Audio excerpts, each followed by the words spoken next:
എല്ലാവർക്കും ഇന്നത്തെ ഈ വീഡിയോയിലേക്ക് സ്വാഗതം. ഇന്നത്തെ വീഡിയോയിൽ സെബി അഥവാ security exchange board of India സംഘടിപ്പിക്കുന്ന സൗജന്യ ഓഹരി വിപണി ക്ലാസിന്റെ ഒന്നാം ഭാഗമാണ് ഉൾക്കൊള്ളിച്ചിരിക്കുന്നത്. ക്ലാസ് നയിക്കുന്നത് ഡോക്ടർ സനീഷ് ചോലക്കാട് ആണ്. എല്ലാവർക്കും വീഡിയോയിലേക്ക് സ്വാഗതം. ഓൾമോസ്റ്റ് എല്ലാ ഡിസ്ട്രിക്റ്റിലും നമുക്ക് ഇൻവെസ്റ്റർ ലിറ്ററസി സെബി കണ്ടക്ട് ചെയ്യുന്ന പ്രോഗ്രാമാണ്, ഫിനാൻഷ്യൽ ലിറ്ററസിയുടെ പ്രോഗ്രാമാണ്. ബേസിക് ആയിട്ട് നമ്മുടെ ആളുകൾക്ക് എങ്ങനെയാണ് അവരുടെ പൈസ, അവർ ഹാർഡ്ലി ഏൺ ചെയ്തുകൊണ്ടിരിക്കുന്ന അവരുടെ പൈസ എങ്ങനെ കൈകാര്യം ചെയ്യണം, അവരുടെ സ്പെൻഡിങ് ഹാബിറ്റ്സ്, അവരുടെ ഇൻവെസ്റ്റ്മെന്റ് ഹാബിറ്റ്സ്, അവരുടെ ടാക്സ് ആസ്പെക്ട് ആയിട്ടുള്ള കാര്യങ്ങൾ, ദെൻ അവർക്കൊരു ഫിനാൻഷ്യൽ ഫ്യൂച്ചർ, ഒരു ഫിനാൻഷ്യൽ ഗോൾസ്, അവരുടെ ലൈഫിൽ അച്ചീവ് ചെയ്യേണ്ടതായിട്ടുള്ള സാമ്പത്തിക ലക്ഷ്യങ്ങൾക്ക് എന്താണ്, എവിടെയാണ് ശരിയായ രീതിയിൽ നിക്ഷേപിക്കേണ്ടത് എന്ന് പറഞ്ഞു കൊടുക്കുന്ന ക്ലാസ്സുകൾ കഴിഞ്ഞ 8-9 വർഷമായിട്ട് ചെയ്തിരുന്നു. അപ്പൊ അതിന്റെ ഭാഗമായിട്ട് സെബി പുതുതായിട്ടൊരു അസൈൻമെന്റ് വന്നപ്പോൾ സ്മാർട്സ് എന്ന് പറഞ്ഞ സെക്യൂരിറ്റി മാർക്കറ്റിൽ മാത്രമായിട്ടുള്ള ഒരു ട്രെയിനേഴ്സിന്റെ ഒരു പാനൽ നാഷണൽ ലെവലിൽ ഡെവലപ്പ് ചെയ്തപ്പോൾ അതിൽ ആദ്യ 40 പേരിൽ ഇടം പിടിക്കാനുള്ള ഒരു ഭാഗ്യം എനിക്ക് കിട്ടി. അതിൽ കഴിഞ്ഞ നവംബർ മാസത്തിലാണ് നമ്മുടെ സെബിയുടെ സ്മാർട്സ് എന്ന് പറഞ്ഞൊരു പ്രോഗ്രാം സെബി സ്റ്റാർട്ട് ചെയ്തിട്ടുള്ളത്. ഈ പ്രോഗ്രാം എക്സ്ക്ലൂസീവ്ലി ചെയ്യുന്നത് എന്താണെന്ന് വെച്ച് കഴിഞ്ഞാൽ സ്റ്റോക്ക് മാർക്കറ്റ് അവയർനെസ് സാധാരണക്കാരായിട്ടുള്ള ആൾക്കാർക്ക് കൊടുക്കുക എന്നുള്ളതാണ് നമ്മുടെ ഈ പ്രോഗ്രാമിന്റെ ഏറ്റവും പരമപ്രധാനമായിട്ടുള്ള ലക്ഷ്യം. അതായത് ഇതിനകത്ത് വേറെ നമ്മൾ മറ്റു കാര്യങ്ങളെ കുറിച്ച് ഡീറ്റെയിൽ ഡിസ്കഷൻ ഉണ്ടാവില്ല. Purely stock market, mutual fund, അതുമായി ബന്ധപ്പെട്ട ആസ്പെക്റ്റിലുള്ള കാര്യങ്ങൾ. അപ്പോൾ ഒന്നും അറിയാത്തൊരു വ്യക്തി, അത് സ്റ്റോക്ക് മാർക്കറ്റിനെ കുറിച്ചോ അല്ലെങ്കിൽ മ്യൂച്വൽ ഫണ്ടിനെ കുറിച്ചോ അല്ലെങ്കിൽ ഇങ്ങനെയുള്ള ഫൈനാൻഷ്യൽ സർവീസ് സെക്ടറിലെ ഇങ്ങനത്തെ പ്രോഡക്ട്സിനെ കുറിച്ചോ ഒന്നും അറിയാത്തൊരു വ്യക്തി, അദ്ദേഹത്തിന് ഇതിനകത്തോട്ട് വരാൻ താല്പര്യമുണ്ട്. പക്ഷെ അദ്ദേഹത്തെ പിറകോട്ടടിക്കുന്ന ഒരുപാട് ഘടകങ്ങളുണ്ട് എപ്പോഴും. ഒന്നാമത് ഇപ്പൊ നമുക്ക് സ്റ്റോക്ക് മാർക്കറ്റിന്റെ അതിനെക്കുറിച്ച് നല്ലൊരു ശതമാനം ആൾക്കാർക്കും അതിനെക്കുറിച്ച് അറിയില്ല എന്നുള്ളതാണ് അതിന്റെ ഏറ്റവും അടിസ്ഥാനപരമായിട്ടുള്ള ഇഷ്യൂ. ലാക്ക് ഓഫ് നോളജ് നമ്മുടെ ആൾക്കാർക്ക്. കാരണം 97% ഇന്ത്യയിലെ ടോട്ടൽ പോപ്പുലേഷന്റെ 97% ആളുകളും ഈ സ്റ്റോക്ക് മാർക്കറ്റിൽ ഇൻവെസ്റ്റ് ചെയ്യുന്നില്ല എന്നുള്ളതാണ് ഡാറ്റ പറയുന്നത്. എന്ന് പറഞ്ഞാൽ ഇന്ത്യയുടെ 130 കോടി ജനങ്ങളിൽ വളരെ ചെറിയൊരു പ്രൊപ്പോർഷൻ, ഓൺലി 3% മാത്രം കൈകാര്യം ചെയ്യുന്ന ഒരു ഫീൽഡാണ് സ്റ്റോക്ക് മാർക്കറ്റ് അല്ലെങ്കിൽ അതുമായി ബന്ധപ്പെട്ട് വരുന്ന ഇൻവെസ്റ്റ്മെന്റ്സ്. ഇവർ മ്യൂച്വൽ ഫണ്ട് എല്ലാം കൂടി കൺസിഡർ ചെയ്താലും ഇന്ത്യയുടെ ടോട്ടൽ 3% പോപ്പുലേഷനെ ഇതിനകത്ത് ഇൻവെസ്റ്റ് ചെയ്യുന്നുള്ളൂ. അപ്പൊ ഈ മെജോറിറ്റി ഇതിനകത്ത് ഔട്ടാണ്. എന്ന് പറഞ്ഞാൽ സാധാരണക്കാരായിട്ടുള്ള നല്ലൊരു ശതമാനം ആളുകളും ഈ ഒരു സംഗതിയോട് വലിയ താല്പര്യം കാണിക്കുന്നില്ല. അതിന് ഒരുപാട് കാരണങ്ങളുണ്ട്. അതിൽ ഒന്നാമത്തെ കാര്യം എന്ന് പറഞ്ഞാൽ അവർക്ക് ഇതിനെക്കുറിച്ച് അറിയുന്നില്ല എന്നുള്ളതാണ്. ഇനി അവരതൊക്കെ പഠിച്ച് ചെയ്യാന്ന് വെച്ച് വന്നു കഴിഞ്ഞാലും അതിനകത്ത് അവർ പലപ്പോഴും എത്തപ്പെടുക എന്ന് പറഞ്ഞു കഴിഞ്ഞാൽ ഒരുപാട് ബ്രോക്കേഴ്സിന്റെ അടുത്തും അല്ലെങ്കിൽ ബ്രോക്കേഴ്സ് അല്ലെങ്കിൽ ഒരു തരത്തിൽ അവിടുന്ന് വിടുന്ന് തരുന്ന ടിപ്സും അങ്ങനെയൊക്കെയുള്ള ഒരു മോശം വഴിയിലൂടെ കടന്നു പോകും അവര്. അല്ലെങ്കിൽ ഇപ്പോഴുള്ള ഇഷ്യൂ എന്ന് പറഞ്ഞു കഴിഞ്ഞാൽ നമ്മളെ കോവിഡ് പാൻഡമിക് എല്ലാം സ്റ്റാർട്ട് ചെയ്ത ശേഷം ഇപ്പൊ ലോക്ക്ഡൌണിലാണ് നമ്മൾ നിൽക്കുന്നത്. കഴിഞ്ഞ ലോക്ക്ഡൌണിലാണ് ഏറ്റവും കൂടുതൽ ആളുകൾ സ്റ്റോക്ക് മാർക്കറ്റിൽ ഇന്ത്യയിൽ എൻട്രി ചെയ്ത്. ഇന്ത്യയുടെ ചരിത്രത്തിൽ തന്നെ ഏറ്റവും കൂടുതൽ ആളുകൾ ഡിമാറ്റ് അക്കൗണ്ട് ഓപ്പൺ ചെയ്തിട്ടുള്ളത് കഴിഞ്ഞ ലോക്ക്ഡൌൺ ടൈമിലാണ്. ആ ലോക്ക്ഡൌൺ ടൈമിൽ ആളുകൾ സ്റ്റോക്ക് മാർക്കറ്റിലോട്ട് വരാനുള്ള ഒരു കാരണമുണ്ട്. ബാക്കി എല്ലാം അടച്ചിട്ട സമയത്തും ഈ സംഭവം ഓപ്പൺ ആണ്. ഈ സംഭവത്തിനകത്ത് ട്രേഡ് ചെയ്ത് കഴിഞ്ഞാൽ കാശ് ഉണ്ടാക്കാൻ പറ്റുന്നുള്ളത് അവർക്ക് പലർക്കും ഒരു പലതരത്തിലുള്ള യൂട്യൂബിലും അല്ലെങ്കിൽ പലതരത്തിലുള്ള അവിടുന്ന് സോഷ്യൽ സർക്കിളുകളിൽ നിന്ന് കിട്ടുന്ന പല വീഡിയോസ്, പല ഓഡിയോസ്, അങ്ങനെയുള്ള ക്ലിപ്പിംഗ്സ്, അങ്ങനത്തെ എല്ലാം കാര്യങ്ങൾ കണ്ടിട്ട് ഒരുപാട് പേര് സ്റ്റോക്ക് മാർക്കറ്റിലോട്ട് എൻട്രി ചെയ്തിട്ടുണ്ടായിരുന്നു. അപ്പൊ അവരുടെ ഭാഗ്യമോ ദൗർഭാഗ്യമോ എന്ന് എനിക്ക് പറയാൻ പറ്റില്ല. അവർ എൻട്രി ചെയ്ത ടൈം കറക്റ്റ് ബെസ്റ്റ് ടൈം ആയിരുന്നു. കാരണം നമ്മൾ പൊതുവെ കോവിഡ് അങ്ങനെയുള്ള പാൻഡമിക് ഒക്കെ അനൗൺസ് ആയി കഴിഞ്ഞാൽ നോർമലി സ്റ്റോക്ക് മാർക്കറ്റ് താഴെ വരികയാണ് വേണ്ടത്. അപ്പൊ ഇവര് പലരും എൻട്രി ചെയ്ത ടൈം എന്ന് പറഞ്ഞു കഴിഞ്ഞാൽ ആ എൻട്രി ചെയ്ത ടൈമിന് ശേഷം സ്റ്റോക്ക് മാർക്കറ്റ് വളരെ ക്വിക്കായിട്ട് മുകളിൽ പോകുന്ന ഒരു സിറ്റുവേഷൻ ഉണ്ടായി. അപ്പൊ അതിനകത്ത് ഇൻവെസ്റ്റ് ചെയ്തിട്ടുള്ള നല്ലൊരു ശതമാനം ആൾക്കാർക്കും അല്ലെങ്കിൽ ട്രേഡ് ചെയ്യാൻ തുടങ്ങിയിട്ടുള്ള നല്ലൊരു ശതമാനം ആൾക്കാർക്കും നല്ല തോതിൽ പൈസ ഉണ്ടായിട്ടുണ്ട്. അപ്പൊ നല്ല തോതിൽ പൈസ ഉണ്ടായ സമയത്ത് അവർ നല്ലൊരു ശതമാനം ധരിച്ചു വെച്ചിട്ടുള്ള ഒരു കാര്യം എന്ന് പറഞ്ഞു കഴിഞ്ഞാൽ ഇത് വളരെ ഈസി ആയിട്ടുള്ള ഒരു കാര്യമാണ്. എന്ന് പറഞ്ഞു കഴിഞ്ഞാൽ ആർക്കും വന്ന് പെട്ടെന്ന് പൈസ ഉണ്ടാക്കാൻ പറ്റുന്ന ഒരു ഫീൽഡാണെന്നാണ് ആളുകൾ ധരിച്ചു വെച്ചിട്ടുള്ളത്. അപ്പൊ അങ്ങനെ ധരിച്ചു വെക്കുന്നത് അത്രത്തോളം നല്ല കാര്യമല്ല. ഇതിനകത്ത് പ്ലസ് ഉണ്ടെങ്കിൽ അതിനകത്ത് മൈനസും ഉണ്ട്. അതിനകത്ത് ഒരു കയറ്റം ഉണ്ടെങ്കിൽ അതിനകത്ത് ഇറക്കമുണ്ട്. എൻ്റെ ഒരു എക്സ്പീരിയൻസ് എന്ന് പറഞ്ഞാൽ സ്റ്റോക്ക് മാർക്കറ്റിൽ ഞാൻ കഴിഞ്ഞ 20 വർഷമായിട്ട് ഇൻവെസ്റ്റ് ചെയ്യുന്ന ഒരു വ്യക്തിയാണ്. പറയുന്ന വേർഡ് വളരെ ക്ലിയർ ആയിട്ട് ഓർത്തോളൂ. ഞാൻ ഇൻവെസ്റ്റ് ആണ് ചെയ്യുന്നത്. ഞാൻ ഒരു കാരണവശാലും ട്രേഡ് ചെയ്യാത്തൊരു വ്യക്തിയാണ്. അപ്പൊ ട്രേഡിങ്ങും ഇൻവെസ്റ്റ്മെന്റും എൻറ്റയർലി ഡിഫറെന്റ് ആയിട്ടുള്ള ഒരു കൺസെപ്റ്റ് ആണ്. നിങ്ങളിൽ നല്ലൊരു ശതമാനം ആളുകളും സ്റ്റോക്ക് മാർക്കറ്റിലോട്ട് വരുമ്പോൾ ട്രേഡ് ചെയ്യാനുള്ള താല്പര്യമാണ് ഏറ്റവും കൂടുതൽ ഉണ്ടാവുക. കാരണം നമ്മൾ അട്രാക്ട് ചെയ്യുന്നത് അത് തന്നെയായിരിക്കും. ഏറ്റവും പെട്ടെന്ന് കാശ് ഉണ്ടാക്കാൻ പറ്റുന്ന പ്രോസസ്സാണ് ട്രേഡിങ്. ആ ട്രേഡിംഗ് ആയിരിക്കും നമ്മളെ പെട്ടെന്ന് അതിനകത്തോട്ട് കൊണ്ടുവരുന്ന ഒരു കാര്യം. പക്ഷെ കുറച്ച് കാലം കൊണ്ടേ നമ്മളിത് പഠിക്കുള്ളൂ. എന്ന് പറഞ്ഞു കഴിഞ്ഞാൽ നമ്മുടെ കാശ് പല വഴിക്ക് പോയി ട്രേഡ് ചെയ്ത് കുറെ പൈസയൊക്കെ നഷ്ടപ്പെട്ട ശേഷമേ നമ്മൾ ആക്ച്വലി പഠിക്കുള്ളൂ എന്താ ഞാൻ ചെയ്യാൻ പാടില്ലായിരുന്നത്, എന്തായിരുന്നു ഞാൻ ചെയ്യേണ്ടത് എന്നുള്ള ഒരു കാര്യം. അപ്പൊ അങ്ങനെ ഒരു കാര്യം ഉള്ളത് കൊണ്ട് തന്നെ ആളുകൾക്ക് കൃത്യമായ ധാരണ ഇല്ലാണ്ട് മാർക്കറ്റ്സിന്റെ അപ്സ് ആൻഡ് ഡൗൺസും മാർക്കറ്റിന്റെ സാങ്കേതിക പദങ്ങളും മാർക്കറ്റിന്റേതായിട്ടുള്ള ഗതിവിഗതികളെ കുറിച്ചും മാർക്കറ്റിന്റേതായിട്ടുള്ള ഒരുപാട് കാര്യങ്ങളുണ്ട്. അതിനകത്ത് ഒരു വളരെ വളരെ വലിയൊരു കൺസെപ്റ്റാണിത്. അതിനകത്ത് ഉണ്ടാകുന്ന ചെറിയ ചലനങ്ങൾക്ക് പോലും വലിയ ഇമ്പാക്റ്റും ഉണ്ട്. അപ്പൊ അതെങ്ങനെയാണ് നമ്മൾ മനസ്സിലാക്കേണ്ടത്, എങ്ങനെയാണ് നമ്മൾ നല്ല രീതിയിൽ ഇൻവെസ്റ്റ് ചെയ്യേണ്ടത്, നമുക്ക് എവിടെയാണ് അക്കൗണ്ട് ഓപ്പൺ ചെയ്യേണ്ടത്, ഏതാണ് നമ്മൾ പോകേണ്ട ശരിയായ വഴി, നമുക്ക് എങ്ങനെയാണ് ഇൻവെസ്റ്റ് ചെയ്ത് നമ്മുടെ ഫൈനാൻഷ്യൽ ഗോൾസ് അച്ചീവ് ചെയ്യാൻ പറ്റുക, എങ്ങനെയാണ് സ്റ്റോക്ക് മാർക്കറ്റ് നമുക്ക് അതിനകത്തോട്ട് ഉപയോഗിക്കാൻ പറ്റുക, അങ്ങനെയുള്ള കൺസെപ്റ്റുകൾ സാധാരണക്കാരിലേക്ക് എത്തിക്കാൻ വേണ്ടിയിട്ടാണ് സെബി സ്മാർട്സ് എന്ന് പറഞ്ഞിട്ടുള്ള ഒരു പ്രോഗ്രാം കൊണ്ടുവന്നിട്ടുള്ളത്. സെബിയെ കുറിച്ച് പരിചയപ്പെടുത്താം. ഞാൻ എന്റെ പ്രസന്റേഷനകത്ത് സെബിയുടെ ഫിനാൻഷ്യൽ മാർക്കറ്റിന്റെ റെഗുലേറ്റർ ആയിട്ടുള്ള സെബിയെ കുറിച്ച് പറയുന്നുണ്ട്. അപ്പൊ സെബി എൻറ്റയർലി ഇത് ഉദ്ദേശിച്ചിട്ടുള്ളത് കോമൺ മാന് ബേസിക് അവയർനെസ് കൊടുക്കുക എന്നുള്ളതാണ്. സ്വാഭാവികമായിട്ടും ബേസിക് അവയർനെസ് മാത്രമല്ല നമ്മൾ കൊടുത്തുകൊണ്ടിരിക്കുന്നത്. കേരളത്തെ പോലെയുള്ള ഒരു സ്റ്റേറ്റിനെ സംബന്ധിച്ചിടത്തോളം എല്ലാ കാര്യങ്ങളെക്കുറിച്ചും നല്ല ധാരണയുള്ള ആൾക്കാരാണ് നമ്മുടെ ആളുകൾ. ഇപ്പൊ ഇതിനകത്ത് നമ്മുടെ പാർട്ടിസിപ്പൻസ് അറൗണ്ട് വരുന്നത് 230 പാർട്ടിസിപ്പൻസ് നമ്മുടെ ഈ പ്രോഗ്രാമിന് ഇപ്പോൾ അറ്റൻഡ് ചെയ്തുകൊണ്ടിരിക്കുന്നുണ്ട്. അറൗണ്ട് 500 മുകളിൽ നമുക്ക് രജിസ്ട്രേഷൻ ഈ മെയ് മാസത്തെ ബാച്ചിന് മാത്രം ഉണ്ടായിട്ടുണ്ട്. അത് നമ്മൾ കഴിഞ്ഞ നവംബർ സ്റ്റാർട്ട് ചെയ്തിട്ട് 5ാമത്തെ ബാച്ചാണ് നമ്മൾ കണ്ടിന്യൂസ് ആയിട്ട് ചെയ്തുകൊണ്ടിരിക്കുന്നത്. എല്ലാ മാസവും നമ്മൾ 10 ക്ലാസ്സുകൾ ചെയ്യാറുണ്ട്. അത് സാധാരണ ഇതിൽ വെള്ളി, ശനി, ഞായർ ദിവസങ്ങളിലാണ് നമ്മൾ ഈ ക്ലാസ്സുകൾ കണ്ടക്ട് ചെയ്തുകൊണ്ടിരിക്കുന്നത്. അപ്പൊ എല്ലാ ബാച്ചിലും നമുക്ക് നല്ല പാർട്ടിസിപ്പേഷൻ ഉണ്ടായിരുന്നു. ആളുകൾ ഇപ്പോഴും നമ്മൾ സജീവമായിട്ട് ഓരോ ബാച്ചിൽ അറ്റൻഡ് ചെയ്ത ആൾക്കാർ വീണ്ടും ക്ലാസ്സുകൾ കേട്ടുകൊണ്ടിരിക്കുന്നുണ്ട്. അവര് നല്ല രീതിയിൽ ഇൻവെസ്റ്റ് ചെയ്യാൻ തുടങ്ങിയിട്ടുണ്ട്. ഇൻവെസ്റ്റ് ചെയ്തുകൊണ്ടിരിക്കുന്ന ആൾക്കാർക്ക് ഒരുപാട് തരത്തിലുള്ള സംശയങ്ങൾക്ക് ഒരു സമാധാനം കിട്ടിയിട്ടുണ്ടെന്ന് പറയുന്നുണ്ട്. ഇപ്പോഴും ആളുകൾക്ക് ഡൗട്ട്സ് വരുമ്പോൾ അവർ വാട്സപ്പിൽ വഴി ക്വറീസ് ഇടുകയും അവർക്ക് വേണ്ട മറുപടി കൊടുക്കുകയൊക്കെ ചെയ്ത് വളരെ സജീവമായിട്ട് ഇങ്ങനെ ഒരു കമ്മ്യൂണിറ്റി ഇതിനകത്ത് ഡെവലപ്പ് ചെയ്തിട്ടുണ്ട് എന്നുള്ളതാണ് പറയുന്നത്. ഈ കമ്മ്യൂണിറ്റിയുടെ ഏറ്റവും വലിയ പ്രത്യേകത എന്ന് പറഞ്ഞാൽ ഈ സ്മാർട്സിലൂടെ ട്രെയിനിങ് കിട്ടുന്ന ഇൻവെസ്റ്റേഴ്സിനുള്ള ഏറ്റവും വലിയ പ്രത്യേകത എന്ന് പറഞ്ഞു കഴിഞ്ഞാൽ ഇവിടെ എനിക്കൊരു പ്രോഡക്റ്റും നിങ്ങൾക്ക് ആർക്കും വിൽക്കേണ്ടതായിട്ടില്ല. അതായത് എന്നെ സംബന്ധിച്ചിടത്തോളം എനിക്ക് ഒരു പ്രോഡക്റ്റും ഇവിടുത്തെ ഒരു പാർട്ടിസിപ്പന്റിനും കൊടുക്കേണ്ട ഉത്തരവാദിത്വമോ ബാധ്യതയോ ഇല്ല. അതായത് നിങ്ങൾ ഇന്ന സ്ഥലത്ത് ഡിമാറ്റ് അക്കൗണ്ട് എടുക്കണമെന്നോ, നിങ്ങൾ ഇന്ന കമ്പനിയുടെ ഷെയർ വാങ്ങണമെന്നോ, നിങ്ങൾ ഇന്ന കമ്പനിയുടെ ഷെയർ വിൽക്കുന്നോ അങ്ങനെ ഒന്നും പറയേണ്ട ഉത്തരവാദിത്വമോ അങ്ങനെ ഒരു പ്രോഗ്രാമിനെ മാർക്കറ്റ് ചെയ്യേണ്ടോ അല്ലെങ്കിൽ ഏതെങ്കിലും ഒരു ബ്രോക്കർക്കോ അല്ലെങ്കിൽ ഏതെങ്കിലും ഒരാൾക്ക് ക്ലയൻസിന് ഉണ്ടാക്കി കൊടുക്കുകയോ അതിന്റെ ഒന്നും ആവശ്യമോ ഉത്തരവാദിത്വമോ എനിക്ക് ഇല്ല എന്നുള്ളതാണ്. നമ്മുടെ സ്മാർട്ട് ട്രെയിനേഴ്സിന് ആർക്കും തന്നെ ഇല്ല എന്നുള്ളതാണ്. അപ്പൊ ഇതിന് എൻറ്റയർലി ഫണ്ട് ചെയ്യുന്നത് ഗവൺമെന്റ് ആണ്.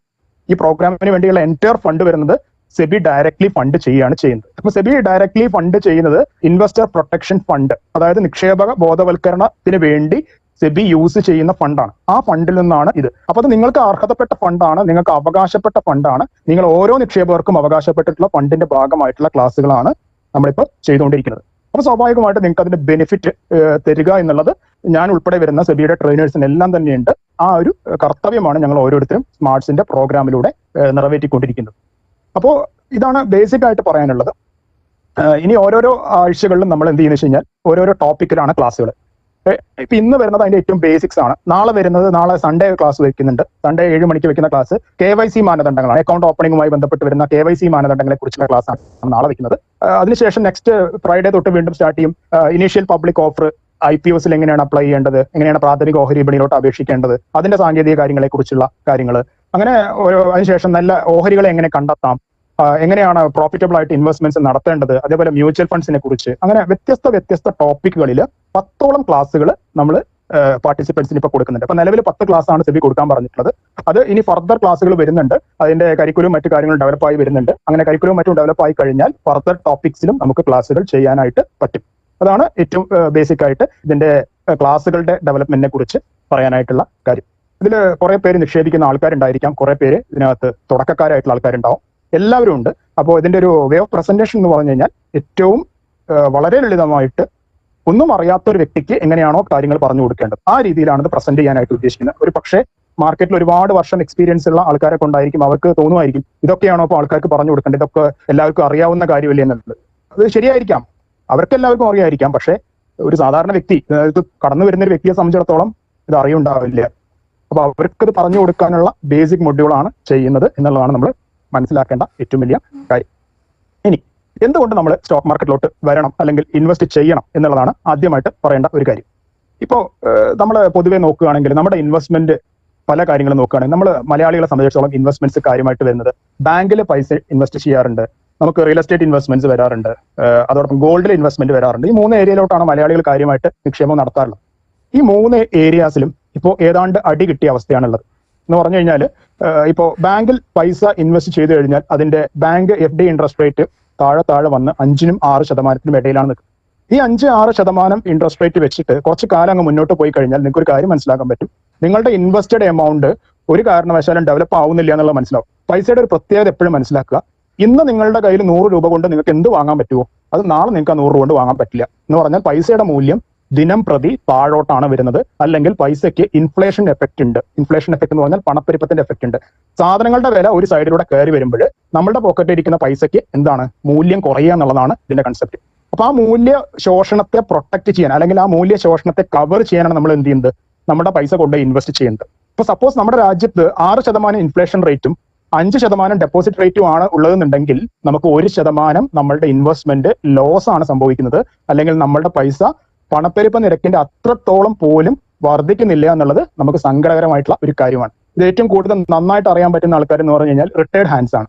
നമ്മുടെ പ്രോഗ്രാംസിൽ ഒരുപാട് റിട്ടയർഡ് ഹാൻഡ്സ് ഉണ്ട്.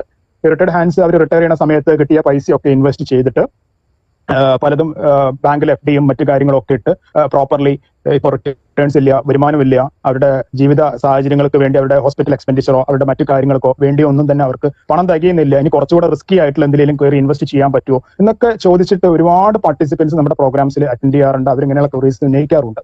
അതുകൊണ്ടാണ് പറയുന്നത് ബാങ്ക് ഇൻട്രസ്റ്റ് കം ഡൗൺ ആവുന്ന സിറ്റുവേഷൻ. അതോടൊപ്പം റിയൽ എസ്റ്റേറ്റ് സെക്ടറിലും നമുക്കറിയാം നോട്ട് നിരോധനത്തിന് ശേഷം അല്ലെങ്കിൽ കോവിഡിന് ശേഷം ഇങ്ങനെയുള്ള കോവിഡ് പാൻഡമിക്കിന്റെ സിറ്റുവേഷനിൽ ഒക്കെ ഒരു മാന്ദ്യത നമുക്ക് ഫീൽ ചെയ്യുന്നുണ്ട്. അത് ഈവൻ എല്ലായിടത്തും ഇത് ഫീൽ ചെയ്തുകൊണ്ടിരിക്കുന്ന ഒരു സിറ്റുവേഷൻ ആണ്. ഗോൾഡിൽ നമുക്ക് നോക്കിക്കഴിയുകയാണെങ്കിൽ ഗോൾഡിൽ ഒരൊറ്റ കയറ്റം വന്നു. ആ പാൻഡമിക് അത്രയും പീക്കായി നിൽക്കുന്ന സമയത്ത് പെട്ടെന്ന് അങ്ങ് കയറിപ്പോയി. ഇപ്പൊ അറൌണ്ട് അത് താഴ്ന്ന് ഒരു 35,000 റേഞ്ചിലൊക്കെയാണ് പവന് നിൽക്കുന്നത്. അതും നമുക്കൊരു പ്രോപ്പർലി അതിന്റെ ഒരു ഓവറോൾ റിട്ടേൺ നോക്കിക്കഴിഞ്ഞാൽ പലപ്പോഴും അത് അത്രത്തോളം വലിയ നേട്ടം നമുക്ക് ഉണ്ടാവുന്നില്ല എന്നുള്ളതാണ് സത്യം. അപ്പൊ ഞാൻ പറയുന്ന ഏറ്റവും ബേസിക് ആയിട്ടുള്ള കാര്യം എന്ന് പറഞ്ഞാൽ നിങ്ങൾ എല്ലായിടത്തും നിക്ഷേപിക്കണം.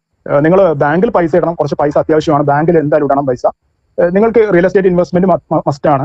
നിങ്ങൾ ഗോൾഡിൽ ഇൻവെസ്റ്റ് ചെയ്യണം, പ്ലസ് നിങ്ങൾ വേറെ കുറച്ച് സ്ഥലങ്ങൾ കൂടെ കണ്ടെത്തേണ്ടതായിട്ട് വരും. അതാണ് നിങ്ങളുടെ റിക്വയർമെന്റ് എന്ന് പറഞ്ഞാൽ. കുറച്ച് റിസ്കി ഇൻവെസ്റ്റ്മെന്റ്സിലോട്ട് നമ്മൾ ഇൻവെസ്റ്റ് ചെയ്തേ പറ്റൂ എന്നുള്ള സിറ്റുവേഷനിലോട്ട് നമ്മുടെ നിക്ഷേപകരെ എത്തിക്കഴിഞ്ഞു എന്നുള്ളതാണ് മനസ്സിലാക്കേണ്ട കാര്യം.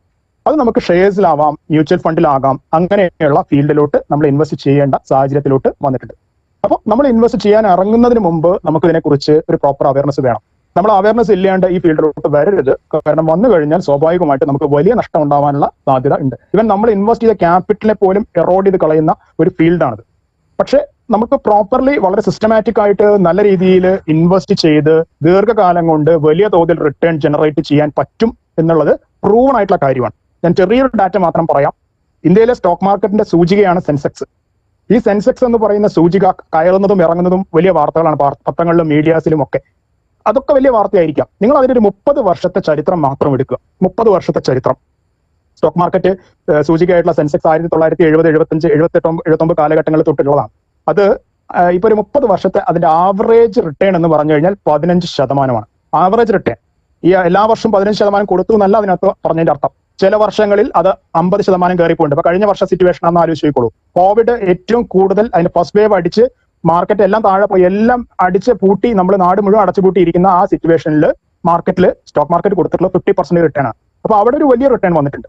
എന്നാൽ ചില പീരിയഡ്സിൽ മാർക്കറ്റ് പറ്റ താഴുകയും ചെയ്യും. ഇപ്പൊ കഴിഞ്ഞ വർഷം തന്നെ എടുക്കുകയാണെങ്കിൽ ആ ഒരു ഫെബ്രുവരി തൊട്ടിട്ട് മാർച്ച് വരെ എടുക്കുകയാണെങ്കിൽ മാർക്കറ്റ് പറ്റ താണിട്ട് അറൌണ്ട് സെൻസെക്സ് ഒക്കെ 25,000 പോയിന്റിലോട്ട് വന്നിട്ടുള്ള ഒരു സിറ്റുവേഷൻ. അപ്പൊ മാർക്കറ്റിൽ ഹെവി ലോസ് ഉണ്ടാവുന്ന പീരിയഡ്സ് ഉണ്ട്. ചില പീരിയഡ്സിൽ അപ്പോൾ നെഗറ്റീവ് റിട്ടേൺസ് വരാം, ചില പീരിയഡ്സിൽ പോസിറ്റീവ് റിട്ടേൺസ് വരാം.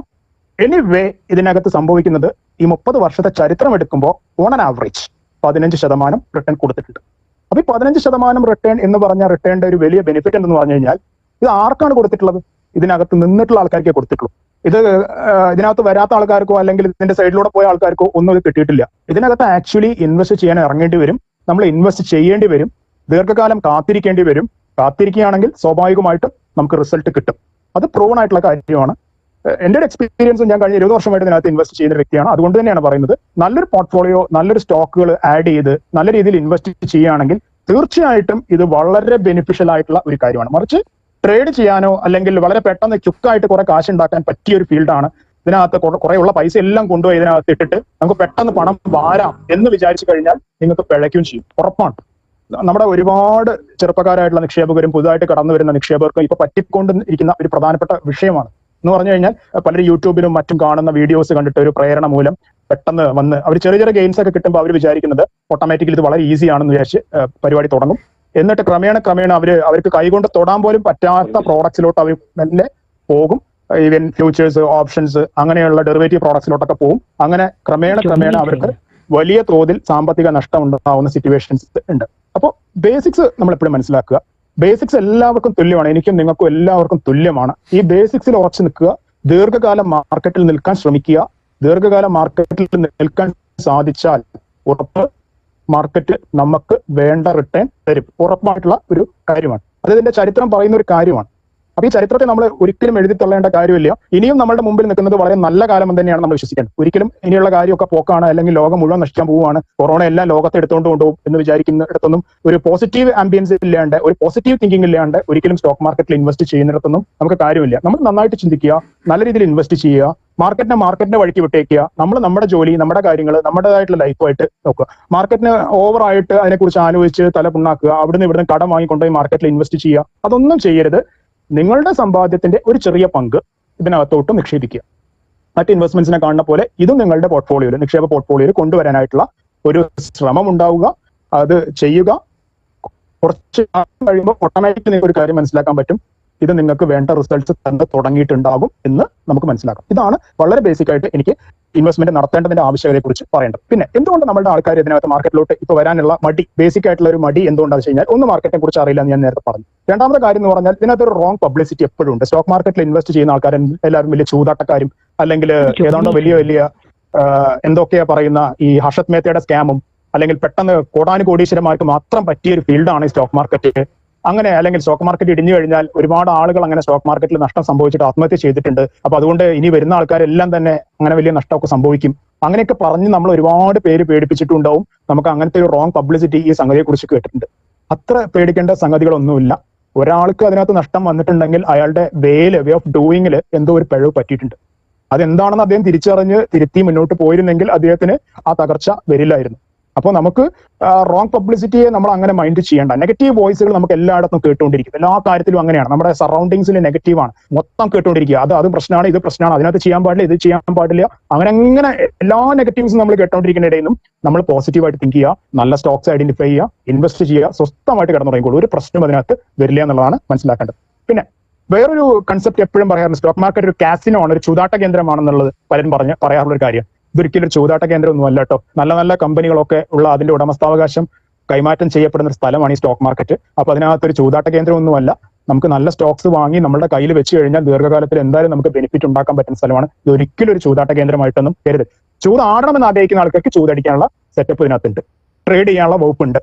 നിങ്ങൾക്ക് വേണമെങ്കിൽ ദിവസവും വേണമെങ്കിൽ 5000 10,000 അല്ലെങ്കിൽ 1 ലക്ഷം 10 ലക്ഷം ഉണ്ടാക്കണം എന്നുണ്ടെങ്കിൽ ഇതിനകത്ത് വഴിയുണ്ട്. പക്ഷേ അതേ സ്പീഡിൽ തന്നെ പോവുകയും ചെയ്യും എന്നുള്ളത് നമ്മൾ എപ്പോഴും ഓർത്തിട്ട് മാത്രം ട്രേഡിങ്ങിന് ഇറങ്ങുക. നമ്മൾ കഷ്ടപ്പെട്ട് കൊണ്ടിരുന്ന കാശമാണ്, അതിങ്ങനെ ചൂതടിച്ച് കളയണോ, മറിച്ച് അത് നല്ല കമ്പനീസിൽ ഇൻവെസ്റ്റ് ചെയ്ത് ദീർഘകാലത്തിൽ വെൽത്ത് ഉണ്ടാക്കണോ എന്നുള്ളത് നമ്മൾ ആലോചിക്കേണ്ട കാര്യമാണ്. അതൊരു വ്യക്തി അധിഷ്ഠിതമായിട്ടുള്ള കാര്യമാണ്. ഞാൻ ഇൻവെസ്റ്റ് ചെയ്യണോ, ഞാൻ ട്രേഡ് ചെയ്യണോ എന്നുള്ളത് ഞാൻ തീരുമാനിക്കേണ്ട കാര്യമാണ്. അതേപോലെ നിങ്ങൾ ഓരോരുത്തരും ചിന്തിക്കുക, ഞാൻ എങ്ങനെ കഷ്ടപ്പെട്ടിട്ടാണ് കാശ് ഉണ്ടാക്കുന്നത്, ആ കാശ് ഞാൻ ഇൻവെസ്റ്റ് ചെയ്യണോ, ഞാൻ ട്രേഡ് ചെയ്യണോ എന്നുള്ളത് ഓരോ വ്യക്തിയും എടുക്കേണ്ട ഒരു തീരുമാനമാണ്. കാരണം മൈൻഡ് ഗെയിമാണ് ഇത്, വളരെ നല്ലൊരു മൈൻഡ് ഗെയിമാണ് എന്ന് പറഞ്ഞാൽ. നല്ല പേഷ്യൻസും വളരെയധികം ചിന്തിക്കാനും അല്ലെങ്കിൽ നല്ല രീതിയിൽ കാത്തിരിക്കാനും ക്ഷമയൊക്കെ ഉള്ള ആൾക്കാർക്ക് മാത്രമേ ഇത് അത്രത്തോളം യൂസ്ഫുൾ ആവുള്ളൂ എന്നുള്ളതാണ് എപ്പോഴും ശ്രദ്ധിക്കേണ്ട ഒരു കാര്യം. പിന്നെ നമ്മുടെ നാട്ടിലൊരു സോഷ്യൽ തിങ്കിങ് പ്രോസസ്സിന്റെ ഇഷ്യൂ ഉണ്ട്. എപ്പോഴും നമ്മുടെ ഈവൻ മലയാളികളെ സംബന്ധിച്ചിടത്തോളം എപ്പോഴും പറയുമ്പോൾ നമുക്കിപ്പോൾ ഒരു മുകേഷ് അംബാനിയെ കുറിച്ച്, മുകേഷ് അംബാനി ഒന്ന് ബഹുമാനിച്ചുകൂടെയും ചോദിച്ചു കഴിഞ്ഞാൽ നമുക്ക് ഒട്ടും ബഹുമാനം ഉണ്ടാവില്ല. കാരണം ഇവരെല്ലാം കോർപ്പറേറ്റുകൾ, കമ്പനികൾ, കുത്തകകൾ, അവരെന്തോ ഏതാണ്ട് എല്ലാം ഇവിടുന്ന് രാജ്യത്ത് നിന്നെല്ലാം പിടിച്ചെടുത്തി കൊണ്ടുപോവാണ്, അല്ലെങ്കിൽ ഈ രാജ്യത്തെ സമ്പത്ത് മുഴുവൻ ഊറ്റിയെടുക്കുകയാണ്. അങ്ങനെയൊക്കെയുള്ള ഒരു കൺസെപ്റ്റിൽ നമ്മൾ തിങ്ക് ചെയ്ത് കഴിഞ്ഞാൽ ഒരിക്കലും നമുക്ക് സ്റ്റോക്ക് മാർക്കറ്റിൽ ഇൻവെസ്റ്റ് ചെയ്യാൻ പറ്റില്ല. കാരണം നമ്മൾ മനസ്സിലാക്കേണ്ട ഇവരുടെ വേ ഓഫ് ഓപ്പറേഷനും ഇവരുടെ വേ ഓഫ് ഡൂയിങ്ങും നമ്മൾ മനസ്സിലാക്കി കഴിഞ്ഞാൽ നമ്മളും അതിന്റെ പങ്കാളികളാവാൻ പോവുകയാണ്. നമുക്കിപ്പോൾ വേണമെങ്കിൽ മുകേഷ് അംബാനിയുടെ കമ്പനിയുടെ ബിസിനസിന്റെ പങ്കാളിത്തം എടുക്കാം, അല്ലെങ്കിൽ രത്തൻ ടാറ്റയുടെ ബിസിനസ് ആയിട്ടുള്ള ടാറ്റ ഗ്രൂപ്പിന്റെ ഷെയർസ് നമുക്ക് എടുക്കാം, അല്ലെങ്കിൽ ഹിന്ദുസ്ഥാൻ യൂണിലിവറിന്റെ ഷെയർ എടുക്കാം. ഈ രാജ്യത്തെ പ്രമുഖമായിട്ടുള്ള എല്ലാ കമ്പനികളുടെ ഷെയറും ഇവിടെ ആർക്കും വാങ്ങാവുന്നതാണ്. നമുക്ക് എല്ലാവർക്കും അതിനുള്ള അവസരമുണ്ട്. നമ്മളത് ചെയ്യുന്നില്ല. അവരാ ഒരു ബിസിനസ് ഡെവലപ്പ് ചെയ്തു, അവരാ ബിസിനസ് നന്നായിട്ട് നടത്തി കൊണ്ടുപോകുന്നു. നമ്മൾ ആ കമ്പനിയുടെ പ്രോഡക്ട്സ് ഉപയോഗിക്കുന്നുണ്ടായിരിക്കാം. അപ്പൊ അതിന്റെ ബെനിഫിറ്റ്സും പ്രോഫിറ്റ്സും സ്വാഭാവികമായിട്ടും ആ പ്രോഡക്റ്റ് യൂസ് ചെയ്യുന്ന അല്ലെങ്കിൽ ആളുകളിൽ നിന്ന് കിട്ടുന്ന ബെനിഫിറ്റ്സ് അല്ലെങ്കിൽ അതിന്റെ പ്രൈസ് സ്വാഭാവികമായിട്ട് ബെനിഫിറ്റ് ആയിട്ട് ആർക്ക് കിട്ടുന്നതാണ്? അതിന്റെ ഷെയർ ഹോൾഡേഴ്സിന് കിട്ടുന്നതാണ്. ആ ഷെയർ ഹോൾഡർ ആയിട്ട് മാറാനാണ് ഈ ഒരു സിസ്റ്റം നമ്മളെ പഠിപ്പിക്കുന്നത്. ദെൻ മാർക്കറ്റിലെ ബൂമും ബെസ്റ്റും ഒക്കെ എപ്പോഴും ഉണ്ടാവാറുണ്ട്. ബൂമും ബെസ്റ്റ് എന്ന് പറഞ്ഞാൽ മാർക്കറ്റ് കയറുക, മാർക്കറ്റ് ഇറങ്ങുക, ഇതൊക്കെ ഇതിന്റെ ഒരു സർവ്വസ്വതന്ത്രമായിട്ടുള്ള സാർവത്രികമായിട്ടുള്ള ഒരു കാര്യമാണ്. അതിനൊക്കെ അതിന്റെ പാട്ടിന് വിട്ടേക്കുക. നമ്മൾ ഒരു കറക്റ്റ് ഒരു ഇൻവെസ്റ്റ്മെന്റ് സ്ട്രാറ്റജി ഡെവലപ്പ് ചെയ്യുക, അതിന്റെ ഭാഗമായിട്ട് മുന്നോട്ട് പോവുക. ഉറപ്പായിട്ടും നമുക്ക് ദീർഘകാലത്തിൽ റിസൾട്ട് ഉണ്ടാക്കാനായിട്ട് പറ്റും.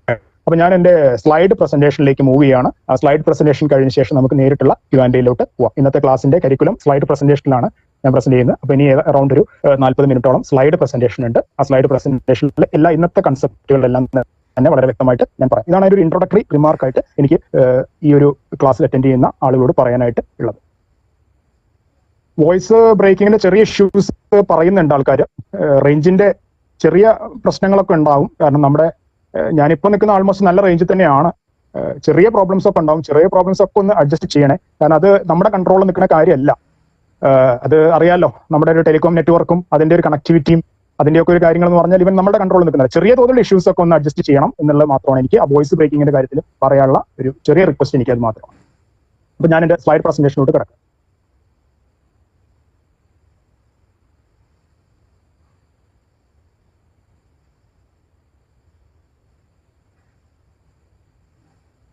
സോ ഇന്ത്യൻ സെക്യൂരിറ്റി മാർക്കറ്റ് ആണ് നമ്മൾ പറയുന്നത്. അതിൽ പ്രധാനമായിട്ട് ആദ്യം പറയേണ്ടത് സെബി, സ്റ്റോക്ക് മാർക്കറ്റിന്റെ റെഗുലേറ്റർ ആണ് സെബി. അപ്പൊ അവരെ കുറിച്ച് പറയുമ്പോൾ ഇന്നത്തെ ക്ലാസിന്റെ ഫ്ലോ പ്രസന്റേഷൻ ആദ്യം പറയാൻ ശേഷം പറയാം.